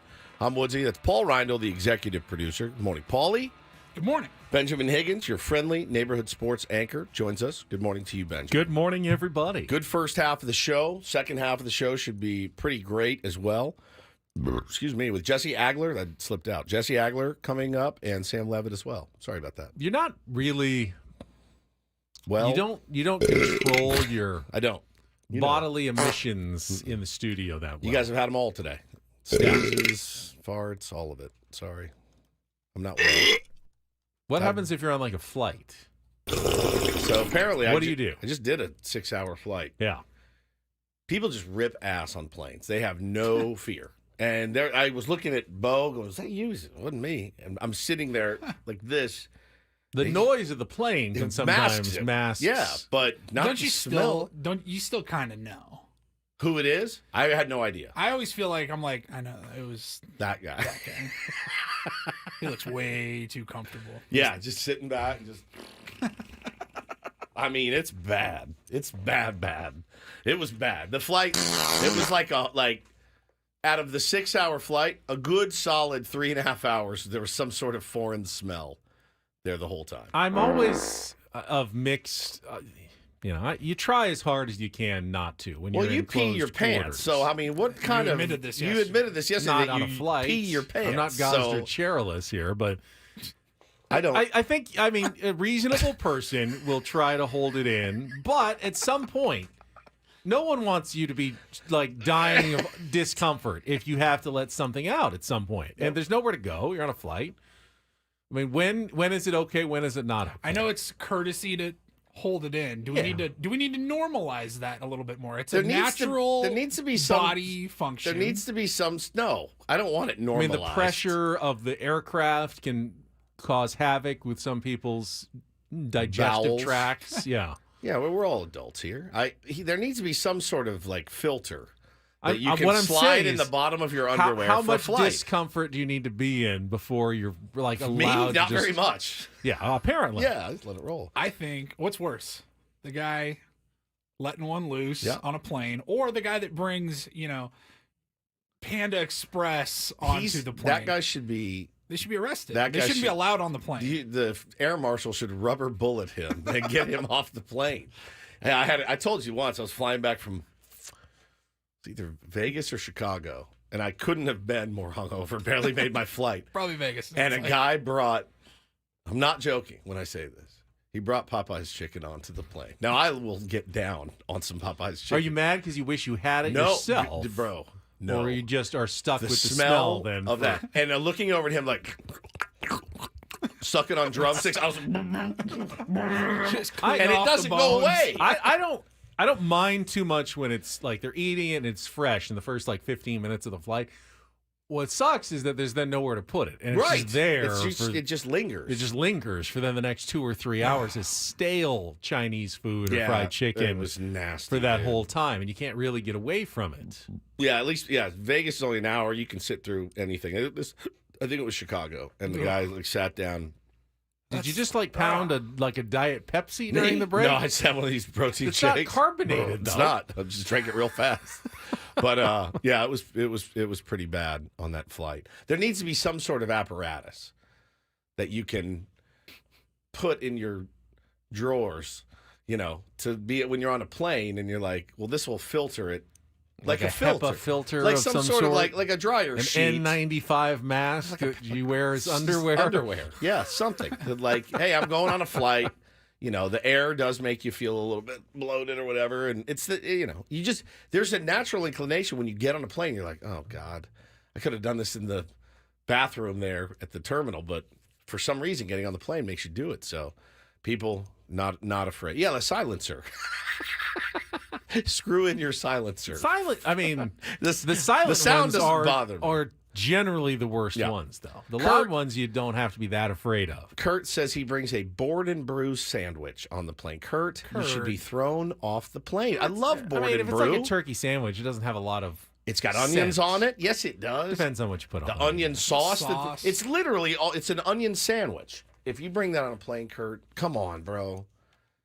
That's just. I saw another thing going around Twitter yesterday. Some edgelord was talking about bringing your phone into a movie theater, and somebody had tweeted a GIF. Me 5 minutes into any movie, and it's him playing on their phone, right? And so they said, the guy goes, "Well, what's the problem? I'm also paying to be there. You can't tell me how my experience should be. If I'm also a paying customer, I can be on my phone in a movie theater if I want to." And I was like, buddy, that is the worst sense of entitlement that I've ever seen in my life. Yeah, people punched a hole in that pretty quickly. He said, it's a public space. It's I a can do what I public want. space. I can do what I want. No, it's not. And It's I a paid. private theater. I paid. Is that like saying I paid to go to a Padres game? I'll run on the field if I want to. Yeah, correct. No, that It's whole a public space. It's no, not. It's not. It's not a public That- space. that It's a whole- private business. That whole bit of I paid, that means I get to do whatever I want. It does. Society can't function that way. It just can't. I mean, you can do it, but don't be surprised when you get your ass kicked. Speaking of societal function and sandwiches, yesterday ordered a sandwich. I won't say from where because I don't want to embarrass them. They must have made them Because pay they for it. didn't Yeah, give it they to didn't you. give it to you for free. No, but I added avocado to the sandwich. Plug all the bed. And it cost over $3 to add avocado to the sandwich. And I ordered online. I picked it up, got home, no avocado. I've never been more disappointed. such a I mean, it's such a hard decision because it's such a large added charge now. It's like I'm really gonna have to want the avocado to add it for $3. Yeah, you're craving it at that point. So You're it's I'm like, willing okay, but to I really spend it. want it on this sandwich. So I'm going to bite the bullet. I'm going to add 30% to the cost of my sandwich or whatever it is, just to add what is probably ultimately like a quarter of an avocado. So at $3, that's like a $12 avocado that I've just added to my sandwich. Yeah. And I get home and they didn't put it on. And it's like, oh, Bastards. I actually did like write to the whatever. No, you contact my us, and I said God. I would like credit for an avocado next time. You can't just let them get away with that. They Can you? weren't getting away with it. It was an accident. It was. You think that they looked at their buddy like, got another one? Oh, Higgins is here. $1.50 for you. I was kind $1.50 about for it. me. I said, big fan, but You're a Karen. in this situation, I paid over $3 for avocado, and you didn't put it on my sandwich. Something needs to be done. You monster. A correction needs to be made. If I was a business owner, I would want someone to say, yeah, please, if we get it wrong, let us know, and we'll make it right for you. I want to be that kind of business owner. So I thought better be that kind of customer as well. So you went. Help them out. You went to their website? Yes, went to the website. Did you get your $3 back? Contact us. Not yet. I'm waiting. No response? I'm waiting. You're a nightmare is what you are. Just wear it. It's $3. It's more the It's anger. the principle no, of it's the not. thing. It's the anger that you didn't get it exactly how you wanted, because it happens to me when I do DoorDash. What do they always forget for me? I'd say 75% of the time they forget the drink. 75%, which, by the way, is really the only thing I want. I don't keep sodas in the house, so when I do, I get the drink without a straw all the time or something. oh no, which is that's fine. I never get my drink. I would say 75% of the time. Buddy, did they give you a drink? Oh, no drink, sir. Sorry. I'm like, and so then I have to log back into DoorDash and then click didn't receive item, and then they credit your account. But when you order over the phone So you or did. online, You do click and you'd say, Yeah, I I didn't mean, receive item. Well, I didn't receive item. Yeah, I I don't go to didn't their receive website. avocado. I was very nice about it. I said, staff's great. read your love email. your place. Read your email. Do you have it on you? I don't Find know if it was Oh, one of it those was one of those submissions, so I don't know submissions? that I have the email. But I can tell you exactly what I said. Hey, ordered a sandwich, added the avocado. Everything else was great. Always is. Staff was friendly. But in this instance, I didn't get the avocado on my sandwich. And because it is, an extra $3 charge, I just wanted to point it out and wondered if I could get a credit for next time, on my account to get avocado on my sandwich. I don't think your account. I don't think it was that big of a deal. Reed agrees with me. Says he would have done the same thing. What account? Do you have a tab? No, just like the app that I use to order. Okay, so you order through an app. Yeah, I have an account in the app where I'm logged in. So they don't have like a thing you can go in and review your order. It was. I know it and was. say, It "I wasn't didn't get my specifically. I avocado." just had to go to their website thing. So Care-Ben. like Karen, but Yeah. Care-Ben. Yes. I got a $5 here for you. Here you go. If that's Softens the blow. Do I need to give it back if No. I get my avocado next time? That's for you. You No, can keep your that. $5. Keep it. Take it. Keep your $5. No. It's not about the $5. It's about clearly you getting need my it. sandwich the way I wanted my sandwich. I will say, man, when that order comes and that guy brings the DoorDash to the door, and he comes, it's like one little bag, and you know damn well because he's not carrying a drink, and you know they did not wedge that drink in that bag. I start to lose it. No drink. No, didn't see one. I'm like, oh my god. And 75% of the time, I don't get my drink. Is there a secret? Is there a hack I'm missing? Is there something I should do? Should I order it like no ice, extra ice, double straw, like to make I think sure? the hack is getting off your ass and going to get it. Because it happens to me all the time. And I go, yeah, I deserve this. I deserve In fact, this. if I really, So if I lazy. really want to drink, I love the old go get the drink, fill it up, drink it once, then grab your sandwich Yeah. or whatever, fill it up again as you go. It's a good chance to steal from local It's not businesses. I think That's stealing. why they didn't put avocado on your It's sandwich. not Yes. stealing. It's the a drinks great are free It's refills. a great chance to go steal It's a free from a local refill. business. Okay? It's a free refill. It's a great job to steal from any chance you It's get. part of the charge. They're charging you $4 for the drink. You think for 3 cents worth of soda or iced tea or whatever you're having. I think they can afford the other 3 cents worth of iced tea that I just filled up before I left. Yeah, any chance you get to steal from a local business, you take. That's fine. If that's how you want to do it, that's fine. You also put Sprite in your water cup. I think I've seen it happen. Or I've lemonade. not done no, that. it wasn't Sprite. It was lemonade. That's my fault. I have seen you. No. Yes. Maybe if you're gonna get water and it just doesn't taste great, so you just like instead of a squeeze, Instead of going to buy lemonade, you just put a little lemonade. lemon into the water just to make it taste okay. And I feel like Paulie, he has such a sense of pride. That like I got one over on them. I got them. They're not get anything They're over not on getting anybody. me. They're not getting me today. Just maximizing my efficiency and what I get out of the dollars that I spend. You are the best, the literal best. So if you're a local business out there, you see Ben Higgins coming, watch out. Watch that dude at the soda fountain. Guy sitting there drinking, fill up. There's nothing illegal about that. My grandfather used to do that. I did that when I was 9. Yes, I got a water cup and put Sprite in it. Yeah, dude. And then they used to- yelled at me. And we used to rip off What do you CC's do? Pizza. What do you do if you go and you go somewhere and you get a fountain drink and you drink it? You buy another one before you leave, 'cause and you it's- fill it up But again. I'm sitting in the restaurant. It's a one-time thing if you're taking What it does to it matter go. how long you're at the restaurant? If I drink it fast, I'm going to put another one in there before I go. It's unbelievable, man. Holy cow! He is you are such he a is- stickler. You're a thief. I'm the victim here. I'm the victim. You're a cheap thief, is what you are.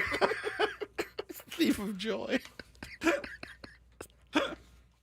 Oh, you lay me out. You really do. I saw it, man. I saw it at Jersey Mike's one day. This dude juiced up some lemonade. I went, I see what you're doing. You think they can't see that pink liquid through that clear cup? And they just look and shake their head. Just Wouldn't help do yourself to a brownie, too, while you're there. Wouldn't do that. Adam says, Bad Boy Ben orders a soda without ice to get more soda, Yeah, 100%. then takes it home and pours it over a glass filled with ice. Yes. It's not a bad strategy, Adam. That sounds like something Adam's That sounds done. like something he's thought about before. Let's be honest. Oh, that's good. That is so, so good. All right, we'll get back to our Padres talk. Jesse Agler is coming up at the bottom of the hour. Also, I don't want to call it bad news, but we had some injury news from the minor leagues to the Padres yesterday to pass along for you. I'll let you know about that when we come back after Kelly's Traffic. More Ben and Woods on the way on San Diego's #1 sports station, 97.3 The Fan.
I'm going to phrase this in the most alarming way possible, and then I'm going to tell you why it's not quite so bad.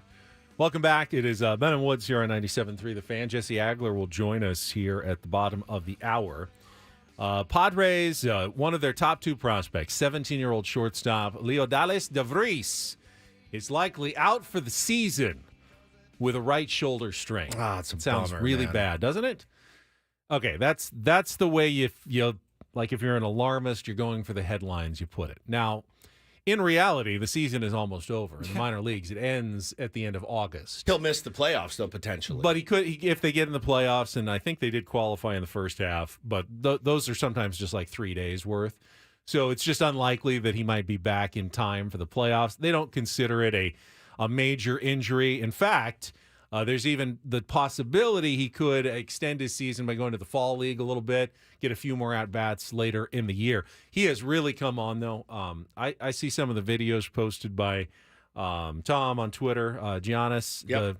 the melt of He did a full highlight all reel. the highlights that Leodales de Vries has done. And after a slow start, and he was dealing with some injuries early. He's also 17. He's had like an over 900 OPS the second half of the season. He's the youngest player in the California League, even low single A.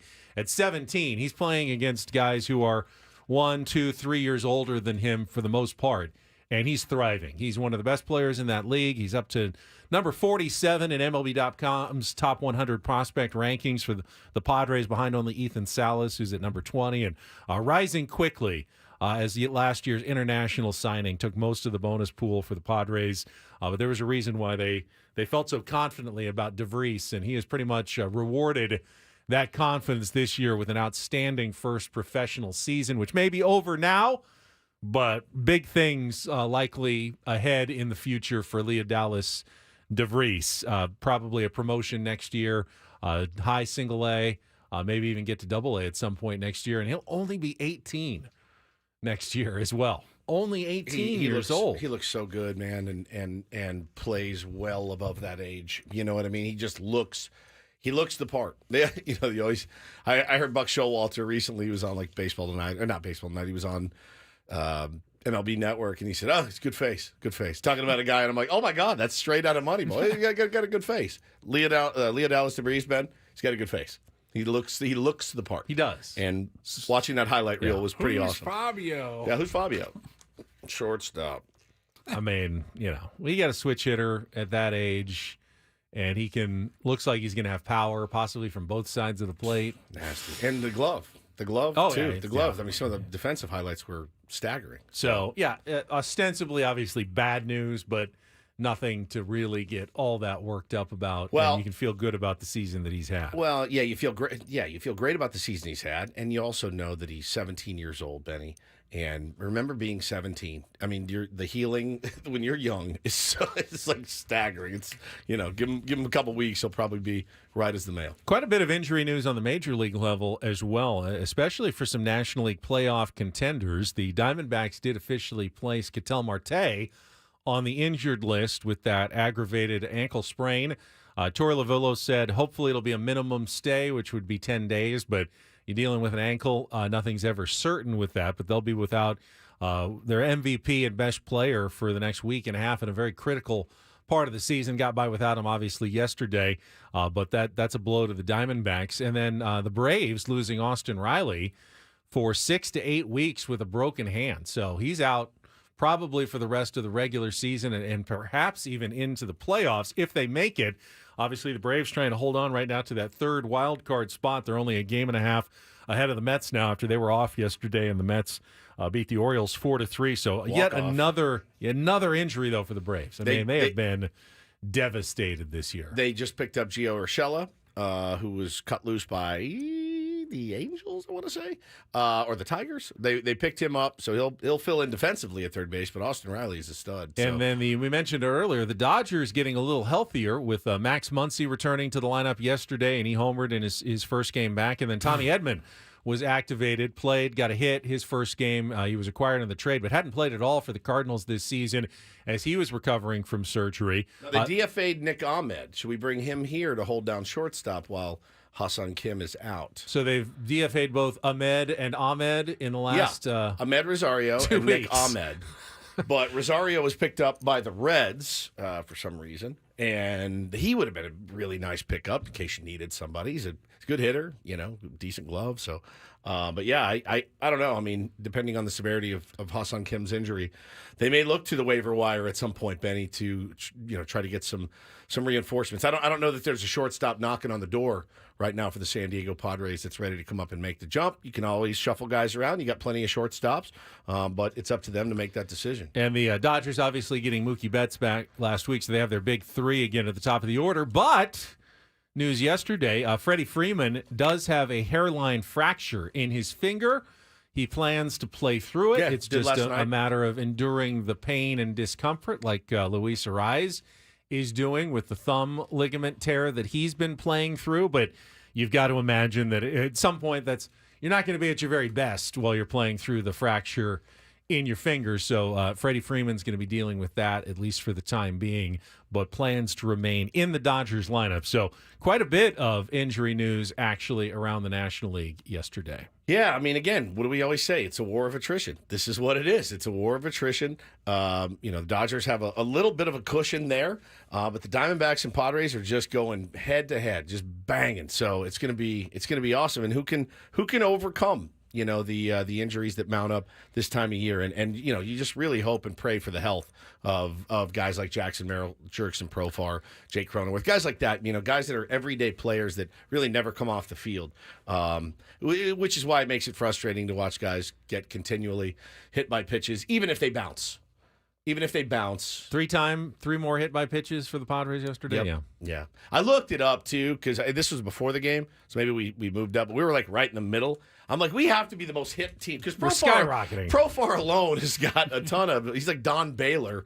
He wears one every game it seems, and we're like kind of right in the middle. Good pull. Of thank you, Don Baylor. Got hit a lot. The all-time leader, I believe. So yeah, man, not what you want, man. Like Brett Butler got hit a lot. You don't want your three-hole guy just getting dotted, a couple times a game, which has been the case lately for Jurickson. He's a magnet right now.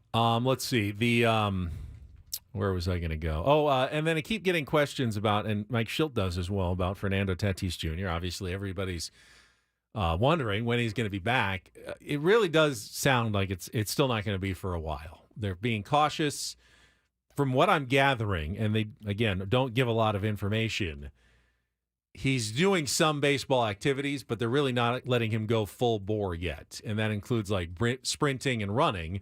You can't play baseball unless you can run.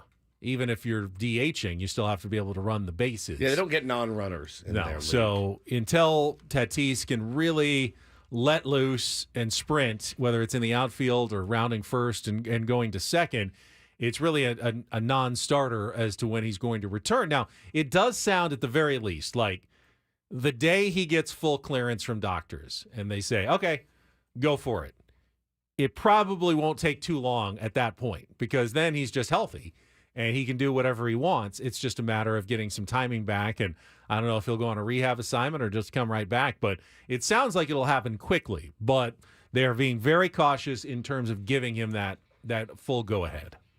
Jeff in the chat says Padres are 6th in the NL in hit by pitches with 50.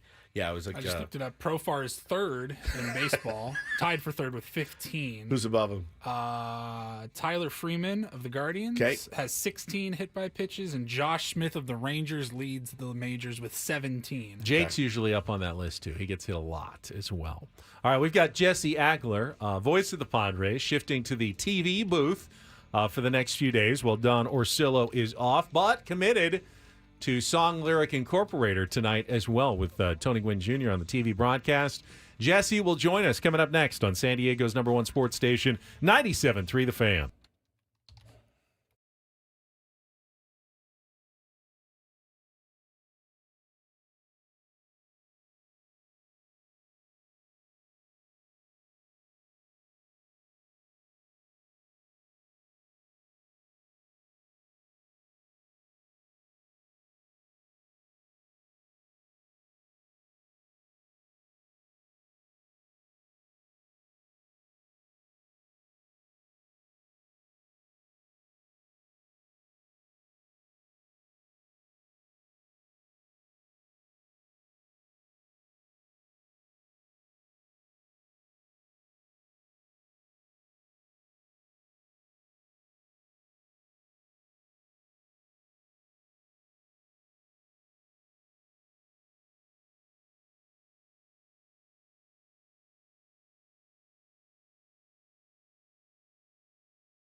Don't forget, you can tune in every Thursday at 10 a.m. for 97.3 The Fans commercial-free Padres Roundtable, featuring Ben and Woods, Annie and Elston, Gwen and Chris, presented by San Diego Roundtable Pizza. For takeout or delivery, go to roundtablepizza.com. Roundtable, the last honest pizza. What do you think it would take to get Jesse Agler to show up for a Roundtable one Thursday? An act of God. A literal... Like, we'd have to if we send sent a limo. limousine, yeah, for even, sure. And Even then, I'd probably... A lot of money. I'd say $1,000. I think he'd do it for a G, cash. I mean, under there the is free table. pizza involved, and it is really good Round Table pizza. And the invitation is open. We would love to have him. We'll throw an extra chair. I would love to have Jesse. Tony's there. Tony sometimes. So maybe we can get Jesse one of these days. We'll ask him when he joins us right after this check of traffic on 97.3 The Fan, if he's still there. From the 97.3 The Fan Traffic Center, here's Kelly Danick. Guys, we still have a handful of problems here. One of them is a crash on the eastbound 905 right before Bayer Boulevard. Everything is over to the right shoulder. Also an accident still clearing on westbound King Freeway before Bancroft. It's now over to the right shoulder. Going to find on westbound 8 right before Grossmont Center a collision. No details as to whether that's blocking any lanes. We still have this accident on the Prospect Avenue off-ramp of northbound 67. I'm Kelly Danick with Ben and Woods, San Diego's #1 sports station, 97.3 The Fan. Can I interest you in some Guinevere's Garden Delight veggie pizza for free, Jesse, on Thursday at 10 a.m.? I'm not going to lie. Pizza is kind of the key to the whole operation. There you for go. me. Really? So you might be onto something. Take as much what time with do you you as do you this want. thing on Thursday? 10 to 11 a.m. You get an open invite anytime you want to show up. Yeah, be amazing. I usually work out 9:30 to 10:30, but maybe we'll try and make it happen. That would be we got a so gym sick. here. There's a gym here. You can just work out Yeah. before. They have a gym here. Sounds like he's considering it. I went. He can have all my supply of pizza and then some. I went yesterday, and then a very, very, very fit man walked in and started working out, and I felt bad, so I left It's a after like small gym. 30 minutes. Yeah, dude, I was like, all right, see you later. It's very important. It's very important. You know how, like we say about the Padres, like you can't worry about who's on the other side, right? Correct. You got to take care of your own business. It's the same thing with exercise, man. You can't compare yourself to other people. I know. You got to worry about you. Do what you need to do. Skip Schumacher walks in there and starts 500. Oh, we lost him a little bit. We're losing him a little bit. I think I got his point. Though. There there he you is, go. there he is. Yeah, no, Skip comes in, starts working out. Don't I'm leaving. compare I'm yourself to leaving other immediately. people. I'm leaving immediately. That's odd because my very first question here to you, Jesse, and obviously you couldn't listen to him last night, but I wondered if you had anything to say to Sam Levitt or any advice that you gave him. He did an outstanding job filling in for you while you were filling in for Don on television yesterday. It's a really nice moment for Sammy, I thought. Yeah, for sure. He's been a little under the weather, so he passed by me yesterday, and I said, "You ran. Keep your distance." Yeah, but then I gave him a fist pump, and I said, "Hey, man, go get him." That's all he needs. He knows what he's doing. I remember having that opportunity for the first time, at the beginning of my career, and it can get in your dome a little bit if you allow it, and I don't think he did. So that's really, keep it simple. Like you would say to anybody when they're doing a big thing for the first time, hey man, go get him. Like, you know what you're doing. That's it. You don't need any advice. You don't need any, sort of hand holding or anything like that. So I was excited for him. And, it was fun for us to bring the radio crew to the TV side. That was weirdly familiar yet unfamiliar last night with Tony, but we had a good time, and I'm sure it was great next door as well. Well, you guys crushed it too. I got a chance to sample both. Do you remember your first game? Do you remember the details? Who pitched? Who played? Like, do you remember the feeling? Probably the waiting around all day for. You'd want that game to be at like 10 a.m. Like, let's get this thing going. Yeah. I didn't sleep last night, so I'd like to just go ahead and get this thing over with.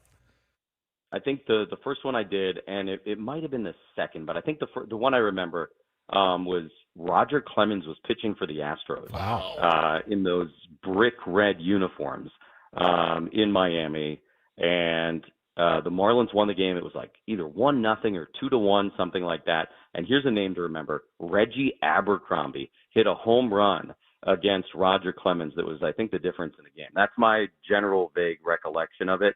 And it's funny because I really do remember more about the beforehand and the PR guys for the Marlins at the time. And I mean, this is 2006, coming in and being like, hey, remember, breathe through your nose, not your mouth. And I'm like, wait, what do you mean? And they were like laughing, just trying to they're getting play around with me a little bit. Oh. Yeah. But it was cool. It was fun. It's one of those things, you remember forever. And look, the most important thing, for me then and for Sam is that for what we do, you now have a tape. You can say, I have done a major league game. You have proof you can do a major league game. So, any job you're looking for in the future, that's the lead. And that can be huge. So very exciting, certainly to be able to get that opportunity. We've been a radio show for 6 years. We don't have a tape. Honestly, we don't have a tape. So if somebody came to you tomorrow, from like a big national broadcast. So let's say YouTube came to you and said, we want you guys to do a show. Yeah. Give us a sample of what you do. I'd say go to Instagram. Every single show we do is now completely available on YouTube. Yeah, go at search any time. YouTube. You could watch anything you wanted. So I got no greatest maybe hits. the concept of a tape is starting to get a little outdated. Potentially. I think they would say, no, you I send want a it. tape. So I you want a get, tape. Paulie Capture puts highlights. it together real quick, and there you go. Yeah. Yeah, we've got Paulie Yeah, instead Paulie, of a tape. That's the what we secret have. weapon. That's right. So Jesse, I said this yesterday, and see if you agree. The Twins and the Padres are kind of mirror images in the American and National League.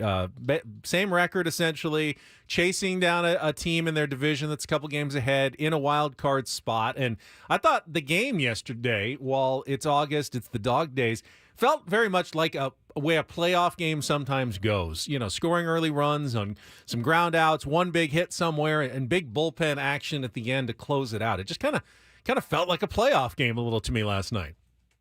I mean, that's how the Padres play, and that's how the Twins play.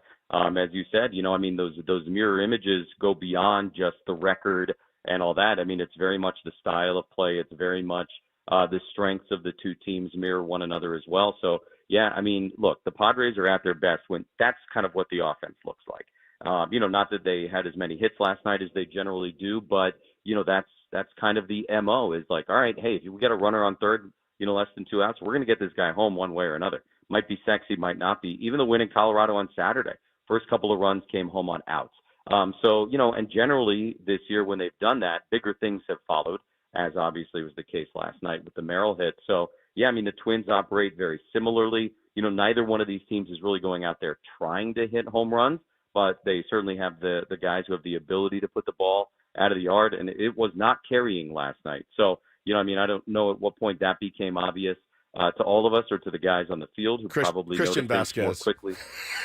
Yeah, there you go. I mean, he thought stepped he had, into that thing. He thought he had something there, man. He gave the look out at Michael King, like, got you, and started the trot, and it was like, nah, bro, that's 20 feet short. Welcome to Petco Park. Yeah. You're not in Minnesota anymore. It was old school Petco last night. It really was. And so even more so, having that approach ends up being, critically important because if you're leaning back, trying to get into the home run, you're probably, as you saw, like as you just said, going to be left short. So, I mean, the other thing that kind of made it feel playoffy is that the Twins pinch hit more than any team in baseball. How about Manuel Margot? That was his 32nd pinch hit plate appearance of the season, more than anybody in baseball. And I love the guy, so I hesitate to say this, but he is over. I'll say it. Over. What? Over. Really? 0 for 32. In the They pitch. keep throwing Well, I them think out it's there. 0 for 28 with some walks. 0 for 28 with some walks, yeah. Yeah. Rocco, Chase, man, It's what like, you guys doing? Is this square peg, round hole? What are we doing here? You figure at some point, though, he's due. He's going to get one at some point. Yeah, like if you're going to stop using him, it probably happens right at like 0 for 12 or 0 for 13. And then beyond that, you're like, all right, well, at this point, he's got to, and now here he is. But he'll probably be in the starting lineup against the lefty tonight. So. Did you get a But that's pretty wild. Did you get a chance to chat with former skipper Jace Tingler? They did a little brief flash, we'd forgotten to mention it yesterday. He's the bench coach for Rocco Baldelli, and they, panned down to the dugout. And I went, oh, there he is, the old skipper. Did you get a chance to catch up with Jace? I did not. By the time the Twins all came out, some of the Twins were out early. He was not. He was obviously working in the office inside. So by the time the Twins all came out, we were already back upstairs. But definitely want an opportunity to see him, probably today. Such a weird, brief era. Like there was some playoff stuff. There was excitement. There was Slam Diego. But, it's also COVID and, all the strangeness that went along with that. And but, a nice guy who's always extremely respectful to, us and what we do. And, that was his first opportunity. And, a guy that I think was trying to figure it out on the fly a little bit, but somebody who gave everything he had, certainly, to this team while he was managing it. Jesse Agler's with us.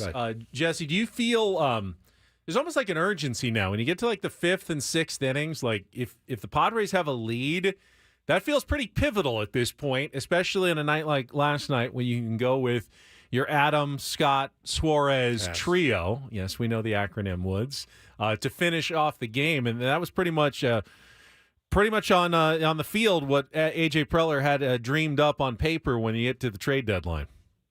No doubt about it. I mean, that's, it's very, very easy to watch, the pitching from last night and think October.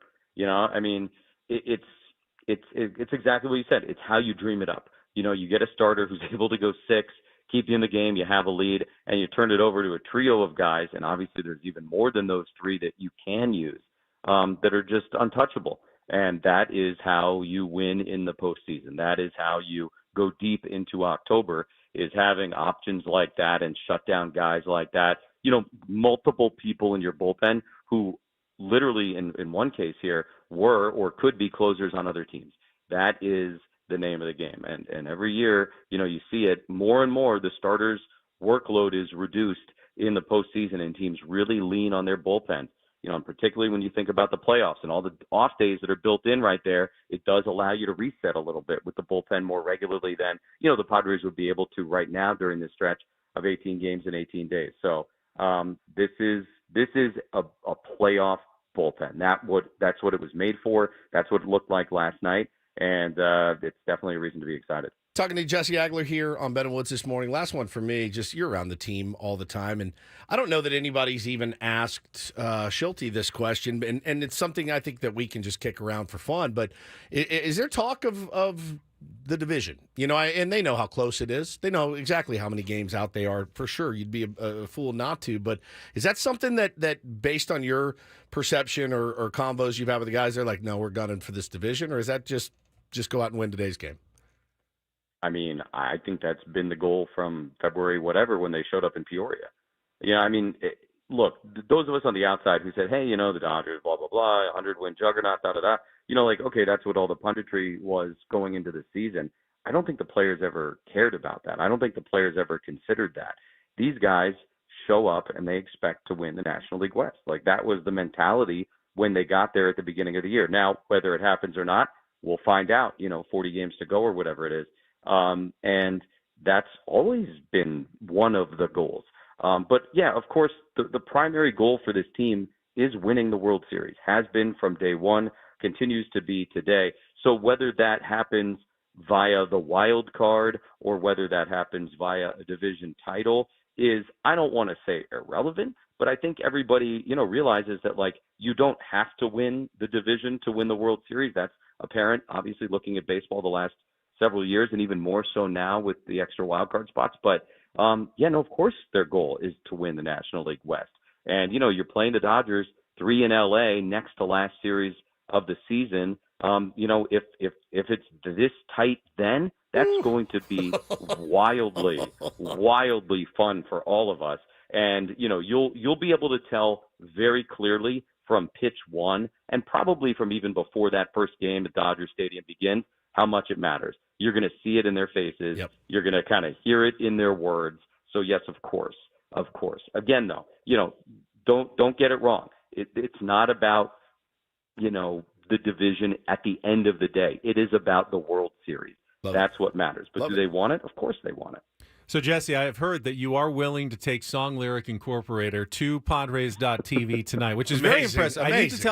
I need to explain. On the radio, it's a challenge. You nailed it last week, but it's just you and Tony and Dave Marcus, and you can really do what you want. On television, you've got producers in your ears and graphics to coordinate with and everything. It's a bigger challenge. So I'm impressed that you're taking it onto TV for us. Well, if you read the article, Dave is also in Jesse's ear. A little bit. He's yes. in Jesse's ear a little bit. I don't think Jesse has to worry about Dave though as much as he does like the graphics guys and the producer and the director in the truck. That's true. With Dave. So what we've been doing How is nice was that story? Oh, so nice. so we good. talked about We it talked about it yesterday. What a great piece on the great Dave Marcus. He is such a gem. All right, so we've been picking something to do with the opponent and where they're from, and with Minnesota, it was pretty obvious where we were going with this week's song lyrics. So here you go, the incorporator for Jesse tonight. Dearly beloved, we are gathered here today to get through this thing called life. Oh, there it is. Yes. What a jam. Prince, Let's Go Crazy. Dearly beloved, we are gathered here today to get through this thing called life. What an epic song. I don't know where it comes into a baseball broadcast. Tremendous lyric, tremendous artist. So beloved in that place, of course. Yeah. Beautiful. It's funny, I was actually trying to wedge in something Prince related last night at one point, and I actually thought to myself, they're probably going to hit me with Prince tomorrow, so let's not overdo it. Yeah, and we're ready to go. Look, this is like mind melding here. This is great. I love this. Man. Yeah, that will be a fun one for you to do. Fun one for us to hear, as usual. Thank you for your Jesse. Have a good time. Broadcast, and we'll see you on Thursday at 10 a.m. here at the Sound Space for the Roundtable. Look forward to it. All right, save me a slice. All right. Jesse Agler, the voice of the Padres, radio, television, wherever they need him, and the incorporator. Awesome. If he comes to the round table, I'm going to lose my mind. I'll absolutely lose my mind. All right, Paul, you got some headlines for us on the Rindle Report? I sure do. We will get to that coming up next. And Sam Levitt still to come as well. Meta Woods on until 10 here on 97.3 The Fan.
Thanks again to Jesse Agler, voice of the Padres, joining us, incorporating for us. And he brought it up a couple of times on the broadcast last night, the great AJ Cassavell of MLB.com, clever AJ, pointing out, we just heard Xander Bogaerts, that the Padres actually have 3 twins on their roster. Yep. Xander Bogaerts has a twin brother, Jair. Dylan Cease has a twin brother, and Matt Waldron has a twin brother. They're all fraternal twins, and they all grew up playing baseball with their brothers, and credit them with a lot of the reasons why they were able to get to the big leagues. And then I wonder if they're all younger or I mean, like, where they fall. In terms of like minutes, who was born, who came out first, who came out second. First, yeah. I mean, none of them are identical twins. I would feel like if I was an identical twin and my brother was like a big league baseball star and I was like an accountant, I would be like, all right, what happened here? Where did I go wrong in my life? But they're fraternal, so they're different genetically. But that sounds like you're jealous. Well, I would be jealous. Envious. I would be somewhat envious. We've discussed your 7 deadly sins. You have one. It's envy. Just one of the 7. I've got like 6. I'd also be disappointed in myself. Like, if I had the exact same genes as my brother, and I guess if I had put in the exact kind of work that he did, I should be where he is. But they're not identically genetic. They're fraternal twins, so they weren't born with the exact same, I feel like gifts. I feel like also if you're a parent and you have fraternal twins, aren't you like, cool, now I have 2 of them and they don't even have the novelty of looking alike. But I now have to take care of 2 at the same time, and I can't even do fun bits and mix them up. You know what I mean? Dress them the same. Yeah, they look different. But now I just get 2 kids for one. They're different kids. But these are all brothers. They ordered one. They all look somewhat similar, but not identically similar. But they so the Padres have 3 sets of twins, and then AJ went on to point out the twins actually have more players who are dads of kids, fathers. So they have more Padres on their team, and the Padres have more twins on their team. Interesting. In this matchup, which is just kind of quirky. Very interesting stuff. So that's what I learned yesterday. I learned that as well. And the twins. Maybe we'll learn more right now from Paul Reindl in today's Reindl Report. Don't count on too it. high.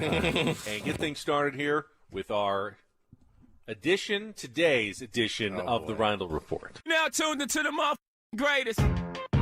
Welcome to the Reindl Report with Paul Reindl. Hi, Paul. All right. 2 stories from the world of sports that we haven't gotten to yet. We'll start off in Major League Baseball. And 1 story that you didn't know you needed. Are you laughing, biatch? It's the Reindl Report Hey, Paul, how you doing? Okay, how are you? on 97.3 The Fan. Are you ready to bless the mood? I need some help, please. That was good. Can I get a oh yeah? Oh yeah. All right.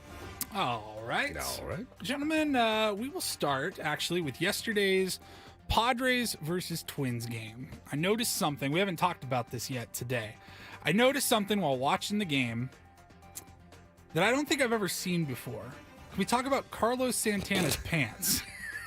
Or lack thereof. We can. It is radio, or so lack thereof. describe. So you see guys, they wear the pants rolled up, still below the knee a little bit, and they'll show off the high socks. That is very common to see. I'd say most players just wear the pants all the way down to their cleats. There's a new trend in baseball that would have gotten all of us laughed out of our little league game, our high school game, our adult league team.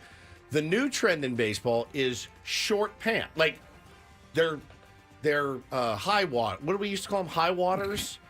Like around the shin? No, they're like the above your top ankle? of the ankle where they show joggers. Like they're like joggers. Like if you wore short pants that didn't reach your cleats when you were a kid, people would be like, ha ha ha. You always show a lot of ankle down there on your I show pants. some ankle. But I wouldn't have done that you know what I'm saying? Right. Like I'm watching right now, Jason Adam. He has the short pants. Crony wears them short, like capris, but not quite mid But calf. Santana here, I mean, to me, he looks like I've never like seen a jazzercise instructor from the 1980s or something. So it looks like he's got like leggings on. Padded leggings. Yeah. I know a lot of players that will wear those. Maybe have like a knee pad in case you're sliding, or a hip pad or whatever. So he's got those on, and then I go, these are rolled all the way up above the knee. Above the knee, yes. And then I looked even closer, and I'm like, wait a second. I think those are hemmed. They're above not rolled the knee. up. They're actually they're shortened. Like from a distance, I'm like, he looks like he's wearing basketball shorts with leggings under. Like if you went and tried to play golf at a nice country You're club out. in those, they'd send you back and go, those aren't close enough to the knee, sir. You're going to Now- have to find longer shorts to play. All right, somebody wants to do some dirty work down there today. AJ Casabell, Annie Heilbrunn, somebody. Find out what the hell's going on with his pants. And did he have them made that way? Because it looks, honestly, I'm not kidding when I say it looks like he cut them off and then wedged them into the top of some high socks. Now, he didn't. I was like, did he roll those all the way up? And I'm like, no, I think you can see like the elastic, like bottom of the pants just right there, well above the knee. And I go, it's not a bad thing by any means. I don't think I've ever seen that before in a baseball game. Well, the 1976 Chicago White Sox. What an idea. They did wear shorts. They instead wore of shorts. Pants. Shorts. Yeah. Yep. They wore shorts. It was Bill Veck? Yeah. Yep. And it was one of his, we need to get people to the ballpark bits. And he was a real innovator, man. But he thought, it's hot in Chicago in the summer. We're going to put our guys in shorts. And, by the way, they had, like, collared jerseys. It was the worst look you've ever seen. And they were in full-on shorts. You could see thigh, knee, the whole thing. And they actually did that for a while. But, I did not understand that last night when I saw There's that. a picture here of Goose Gossage in shorts. You see his knees and everything pitching for the Chicago White Sox in August of 1976, and the collar, like tab collars. The tab collar. How pissed was on the edge of Goose? jive? Yeah. You got to be kidding me, you stupid MFer. Like, he must have been livid. It's the worst. It's the worst uni you can have. All right. But yeah, that was an interesting thing last night. Yeah, just noticed it. I was like, that stood out. I'm sure those weren't the first time he worn them. I just don't watch a lot of Minnesota Twins baseball. Yeah. So hadn't seen those before. All right. Next up, this is actually very rare. Seeing as how all the audio that we play on our show, whether it's an AI song, a Padres highlight, anything, it all comes from me. It comes from this seat, comes from this board right here. I have no idea what this next clip is. I've got it loaded. I actually haven't listened to it yet. So you sent over a video and said, "Oh, he's back." And I go, "Who?" I don't know what you're talking about. I looked at just a screenshot of the guy and I go, "Who the hell is this?" And you said, "Oh, that's right. You were in Washington when we did this bit." So I guess I'm going to just defer the second story over to our old pal Woods here. Well, yeah, we played it with Italian Paul. You may remember the Colts fan that made the hype song for his Colts before a preseason game against the Denver Broncos. It sounded like this.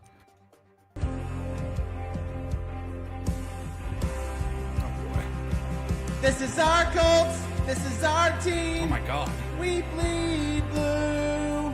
This is our Colts. Whether win or lose, we love them. For the shoe, beat the Broncos.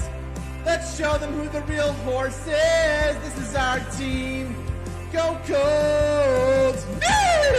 Ironically, That he wants was the the best one. he wants the Padres to bunt more as well. Yeah. I love that guy. I love this guy here. So I thought, all right. I mean, he's obviously a big Colts fan. Yeah. Something. So I thought, well, that was fun, and we played that, and it's really an earworm. There is a part of me that likes. You do like this. You shockingly, genuinely, something about it you like. I like the part that says, "This is our Colts. This is our team. We bleed blue." That's good to me. It's a good melody. Good. It's good. I like it. It's like, it sounds really good to me. I think the shout at the end that sounds like a neigh, That like gets a me. horse, is not the best. Do your best neigh real quick while I have you.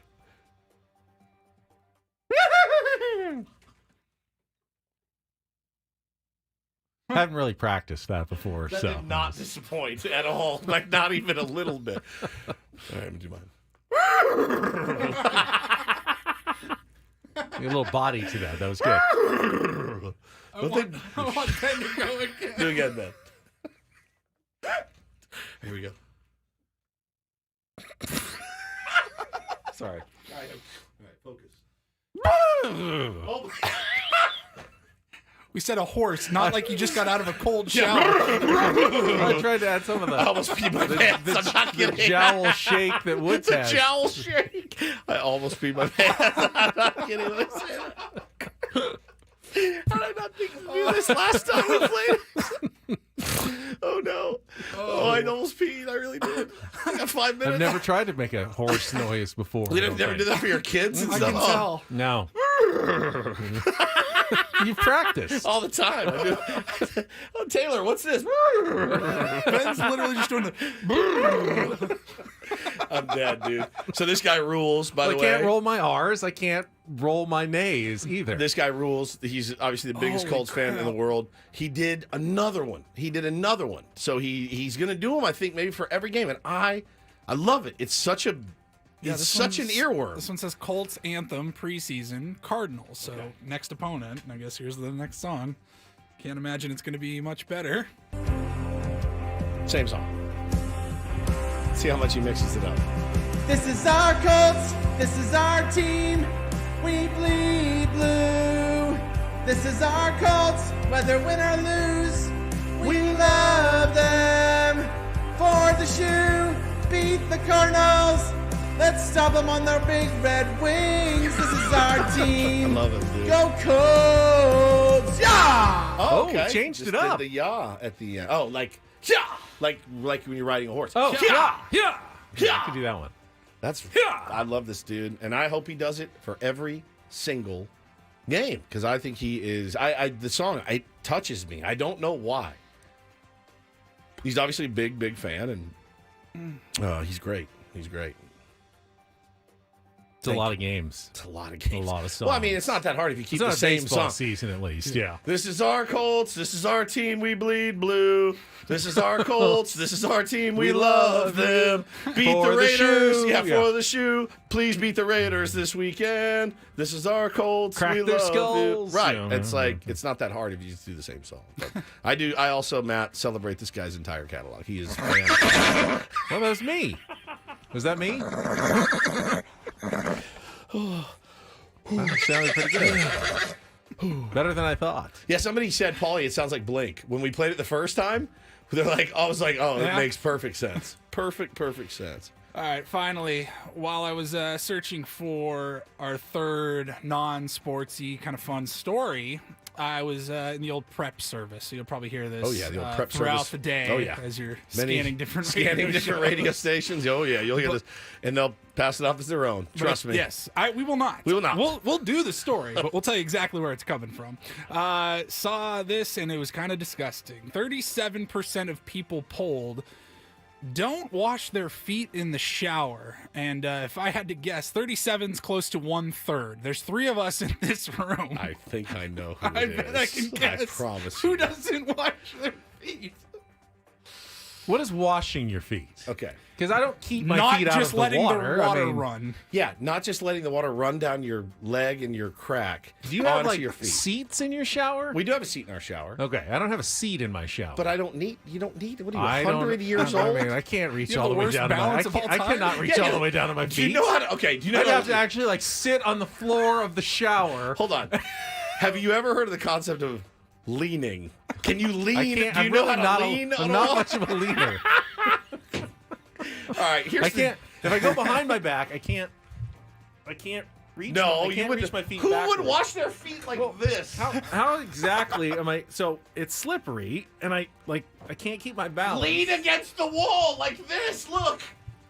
Hey, there we go. can't- But you don't have to do that. Even leaning against the wall, I really can't bend over that far. I have He's short very- arms. I'm not very flexible. When it comes for reaching for the check, too, he's got short arms.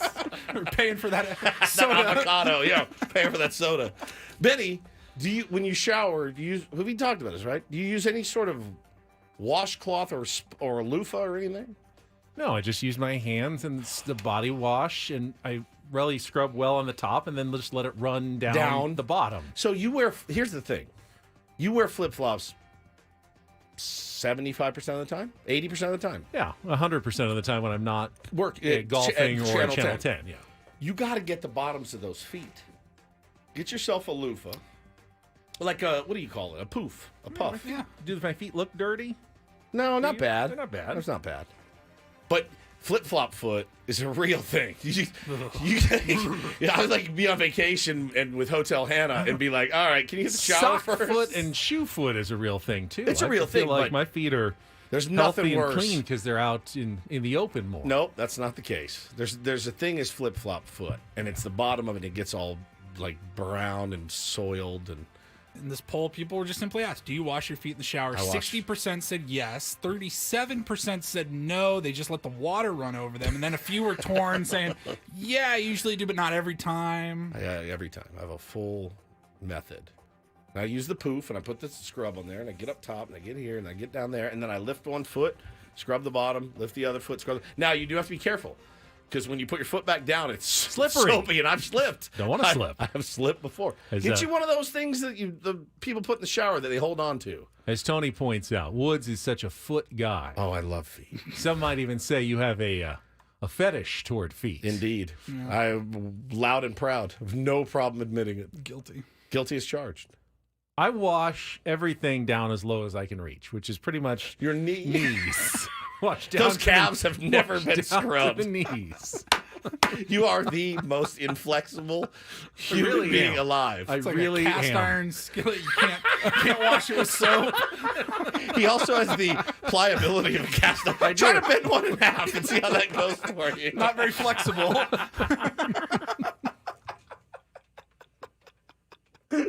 All right, try to remember. Please wash your today, feet. tonight, tomorrow, whatever, before you go to work. See what I can do. Try to get, even a bar of soap is fine. You just get down there and get the bottoms of them real good, dude. Jocelyn says Ben showers like my 12-year-old son. Yeah, he's quick. I bet your showers phenomenally are quick. 45 seconds, dude. I bet that's it. Ooh, Guz says we can put a temporary tattoo on his ankle just to see if he actually goes down and washes.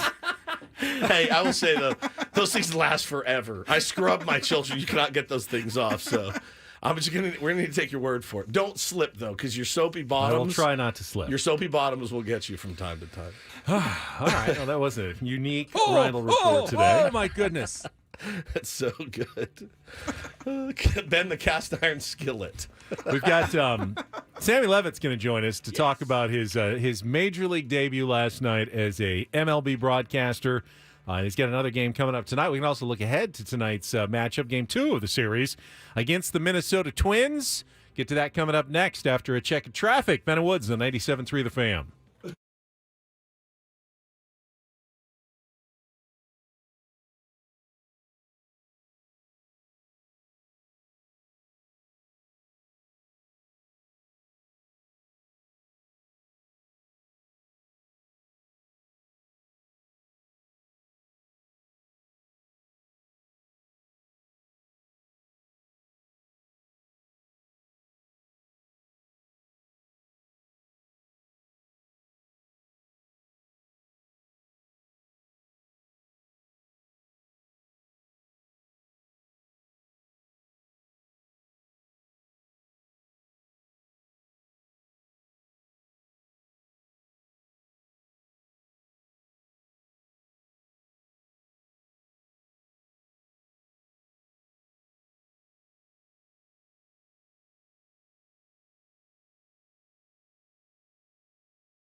All right, smart or lucky, and probably a combination of the both. Me? But I know. No, A.J. Preller at the trade deadline.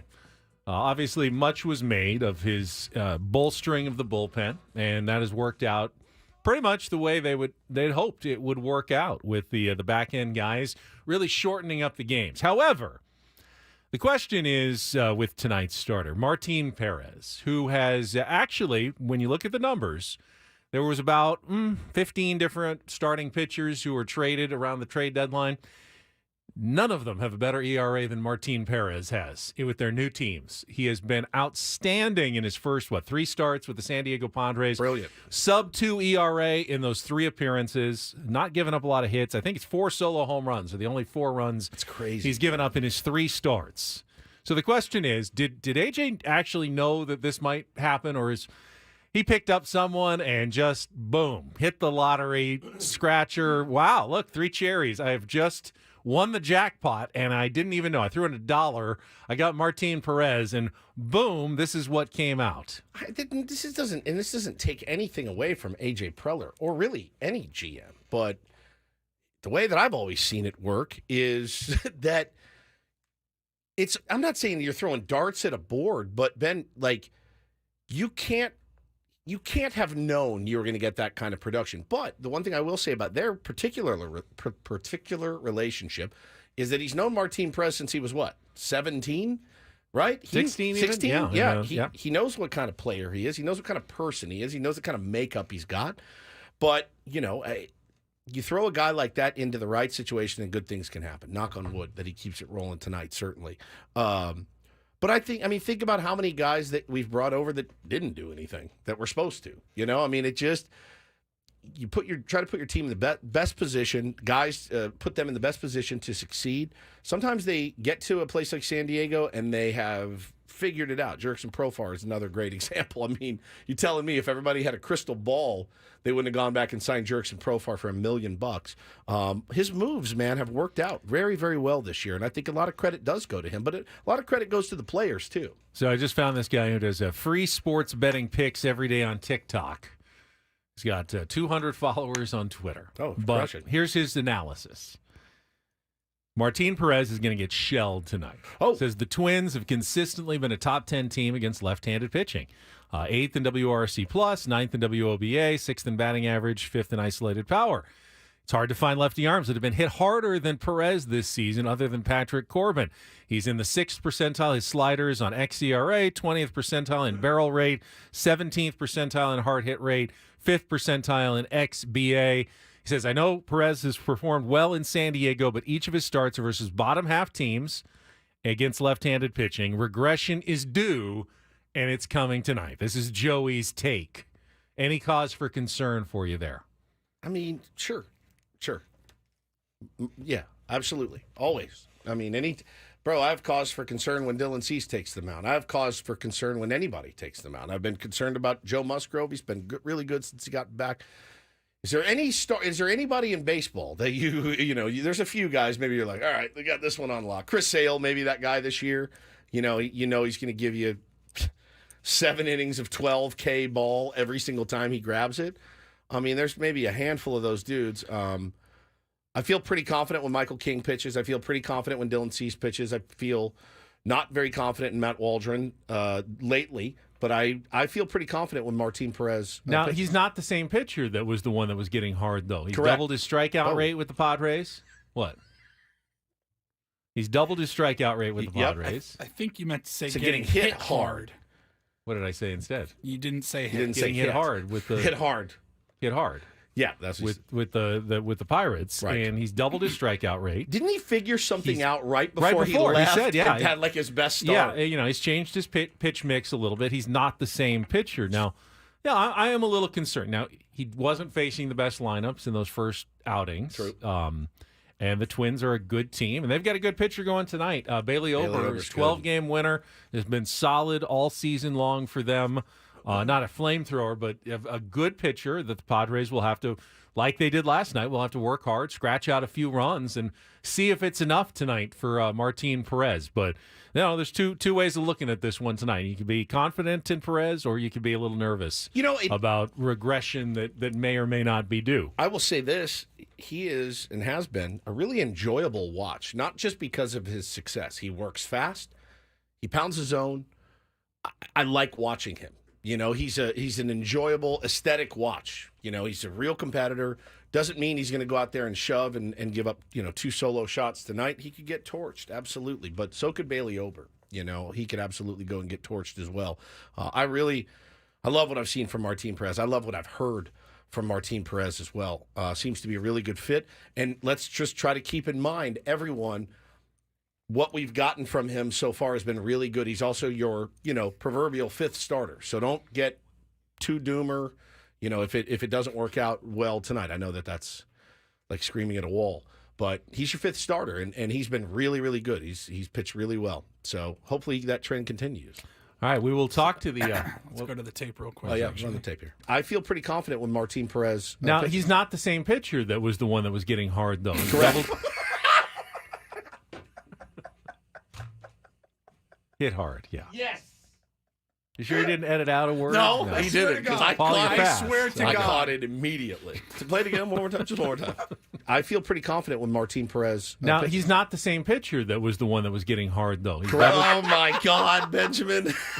Just a deviant, just perverted mind. Holy crap. At all times. Let's not throw any That's of an these things all-timer. into Sam Levitt's mind. No, none That of is it. an all-timer. That is an all. I feel pretty confident with Martin Perez. Now, he's not the same pitcher that was the one that was getting hard, though. He's Correct. Sounds like there's an edit. There's not an edit. I swear to God, dude. I caught it immediately. Yeah, we made direct eye. We're like, what was that? You're naughty. Sam Levitt will tell us how he felt last night, calling his first big league game. He's got another one tonight. He will join us when we come back. Ben Woods, San Diego's #1 sports station, 97.3 The Fan.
This hour on 97.3 The Fan is brought to you by Floor & Decor. Unbeatable prices, unmatched in-stock selection. Floor & Decor has more styles of laminate, vinyl, tile, wood, and stone for anyone looking for the right look at the right price. Your next beautiful space is at Floor & Decor.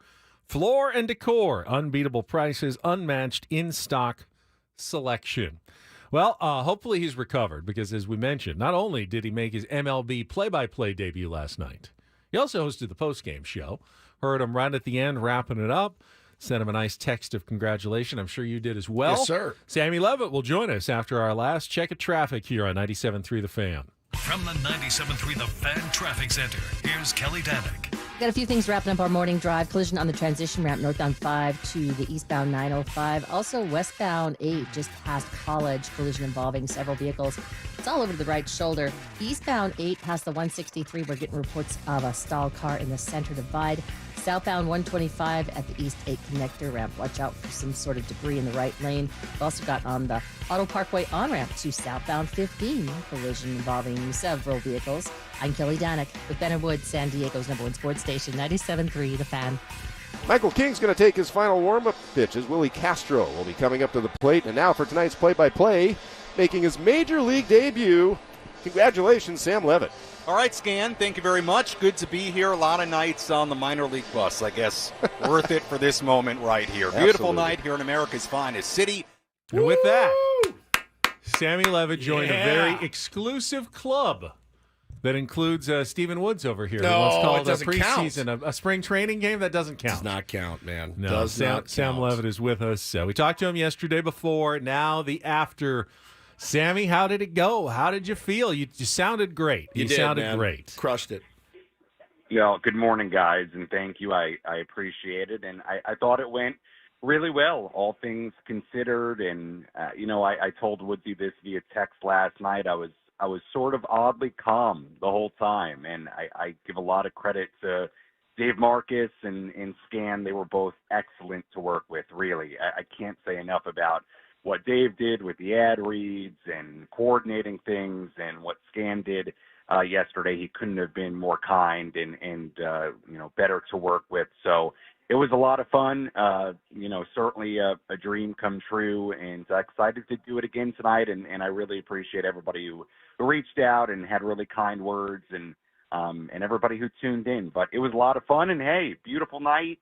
Pretty clean, nice game, easy to call, and a Padres win. So I couldn't have asked for more. It was perfect. I mean, Jackson Merrill comes through with the bases loaded double, and then Ass comes in to close down the last 3 innings, Sammy, and it's like, all right, this is it's not going to be that easy every night, certainly, but no huge delays with an umpire, questioning something. I mean, it really went really smoothly for you, and nice to get that first one out of the way, I bet.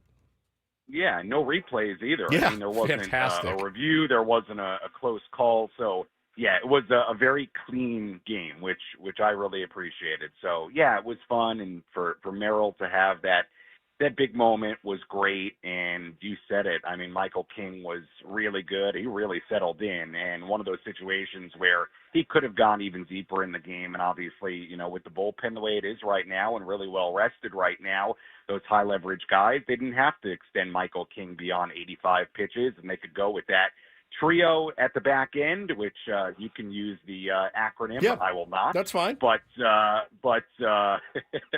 they were great, and fun to be there, and an easy, fun win to call, which was good. But you did not get to call a home run as of yet. Maybe that comes tonight. Now, there were some close calls. There was Manny's foul home run. God. There was a rise. You got me on that one, Sammy. A rise on a foul home run. Jackson hit some deep flies. Christian Vasquez, was it? Hit one that he thought he had it.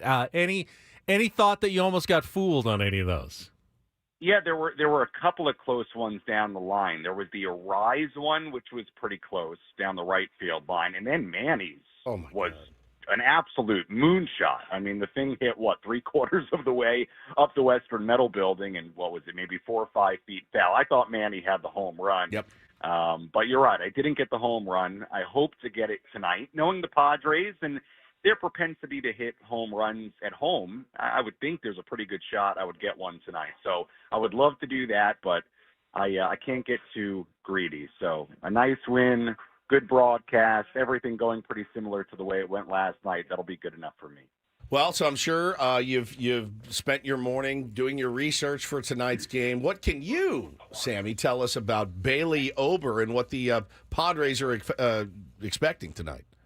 Yeah, well, obviously a veteran right-hander that's been around a long time, and it's quite a different task than what they had yesterday from Zebby Matthews. I mean, that was a guy yesterday that made his second major league start, and, obviously they were able to take advantage. And the couple of times he got a little wild, they were able to make him pay. But Ober's a veteran who knows what he's doing, who's, had a solid year for a good Twins team. So, one of those situations where the Padres are going to have to figure out a guy that they, haven't seen a ton, Ober, a guy who has been in the American League for quite some time. So, but definitely a solid veteran and quite a different test in that sense than what they faced last night in Zebby Matthews. Is it going to be tough now going back to the pre and the post game show after getting a taste of the top life in Major League Baseball? I mean, are you walking around town now, springing your step? You walk into a cafe, everyone's looking. Look, that's the voice of the Padres right there, Sam Levitt. Stuff? Well, getting all the freebies. I will tell you, I am in a local cafe in I don't know, is this La Jolla, Bird Rock? It's like in between right now. I have not been stopped yet while ordering my avocado toast and iced coffee. So to this point, my life has not changed. Will it be hard to go back? That's a great question. It will not be hard. It was pretty cool last night. It'll be cool tonight. It won't be hard to go back. But it's all good. I mean, I think I'll be okay. But I will say, you get the taste. It does. You want more, and luckily I'll get another one tonight. That's right. A question now: if they deliver your avocado toast and they forget the avocado, are you going to say anything and send it back? Because you just wear it, or are you just going to wear it? Because that's a great. I am totally the person that wears it. I wear everything. Yes, you have to. Me too, Sammy. Well, it's actually funny because I feel like the big things in life, like career, the things that I deem important, I think there are things that I'm very intense about and not chill about.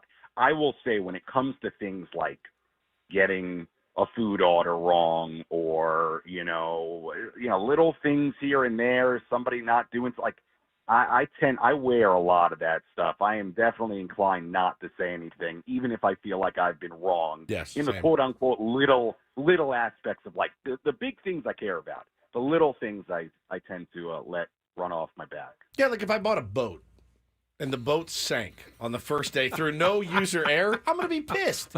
But if I get I might send that one back to the kitchen. If I get a cheeseburger from McDonald's and I ask for no pickles, they put pickles on it. I don't circle back around and make me a fresh one. I just eat it, spit the pickles out. That's what I do. Let me tell you one thing though that I think will be hard to go back to starting tomorrow.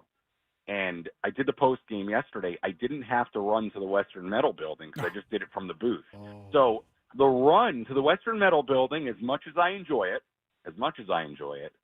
that may take a day or two to warm back up to, but that comes with the territory. Well, now that Scan works for you, you just have him do the post-game interview for you and send it up to you, and you don't have to do any running. You just casually walk over there and do your show. Number one, Scan does not work for me. I work for Scan and Dave. So, but there are broadcast teams on the radio that do that they have one person go down and do the interview, or sometimes it's live, but we don't do it like that. And look, we got the video going. I will say this. I think the run to the Western Metal Building has become sort of a signature part of the post game and my, as the kids would say, well, I guess this is weird to say about yourself, but my aura. Yes, that's your aura.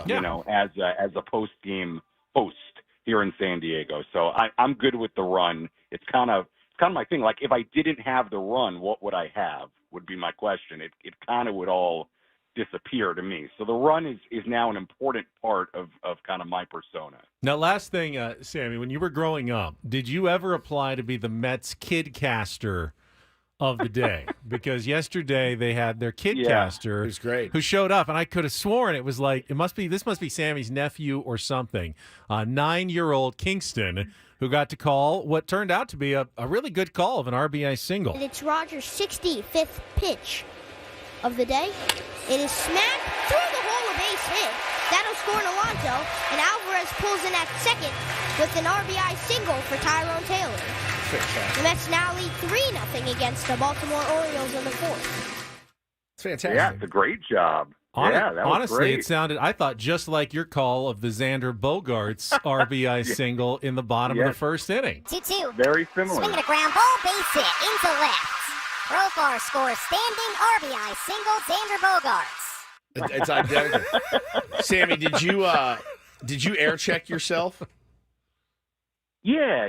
Did you? I listened to quite a bit last night. Yeah, I wanted to hear the first couple of innings in particular. I will say this, and I think it's natural. And again, I was oddly calm last night from the get-go, like from recording the open before the game. I really was, and I was surprised by that. But I thought it was a little sped up the first couple of innings, which is natural. I'll say this, too, with the pitch clock now, and Michael King was working quick, and the ad reads and all that. Yeah. It's just, it speeds up. So I will say this. I thought by, like, the third inning, I was starting to really settle in. And then by the time I was back on for 7 through 9, I was, like, really settled in. So I wanted to hear the first couple of innings and kind of hear how I sounded and, kind of get a sense of how sped up I was to how it felt. And obviously, I think I felt maybe a little bit more sped up than it actually sounded.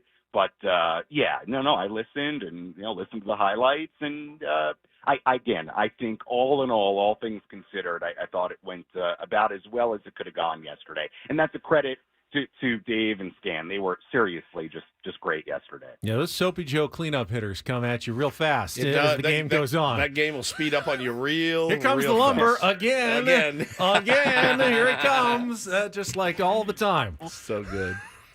Yeah, it was. I mean, that is one of, not even difficult. It's just one of the moving parts that you can't get used to until you do it. And there are a lot of reads. And sometimes the reads come in like right after the Merrill double. There's one that comes in, the play to smile about, and Dave hands you the card, and you got to get that long read in, before you get to anything else. So yeah, that part of it, takes a little getting used to. But I thought I did pretty well last night with that. I was pretty on top of it. And again, Dave Marcus, man, makes it easy. He's been doing this a long time, so he sort of held my hand through it. And of course, the best part, the disclaimer from Major League Baseball. Oh, yeah. That you can't retransmit or reproduce without the express written consent of Major League Baseball and the San Diego Padres. I didn't get to read that yesterday. What? I think, no, guys, I think, and I may be wrong on this, I think that may be read like during one of our imaging, and I should know this because I hear it literally every day. I think it's read like at the top or the end of our broadcast, like on the pre-recorded imaging. Wow, okay. I could be wrong. Because Don, it's his signature moment with his paper snap of confidence. We're not like TV. We don't do it live. Wow. Well, you knocked it out of the park, my friend. Good job, Sammy. All right, guys. Thank you, and I'll talk to you tonight at 6:30. Yep. There's a 5:40 pregame show that Sammy Levitt will not be hosting before that because he's got the play-by-play again tonight at 6:40 with the Padres and the Minnesota Twins, Game 2 of the 3-game series. Padres going for the series victory, trying to make it 9 out of 10 since the All-Star break. Dang Rockies, the only fly in the ointment. We have kicked the hornet's nest in the chat about the just wearing your food order. Orthodox Evans has been at us all morning about he's like, if you go to the grocery store, you pay at the checkout, a bagger forgets to load up one of your bags, will you also not go back for the bag? If I get home, I'm not going back for the bag. If I get to the parking lot and forget the bag and realize, then I'll go back in. If I get home, I'm not going up for the bag. So 97.3, the fan must be paying you guys a fortune. Just eat whatever anyone gives you. Well, that is the radio life for you. Oh, yeah. Just eat whatever's brought into the station at any time. Clever. For sure. I just, Yeah, man.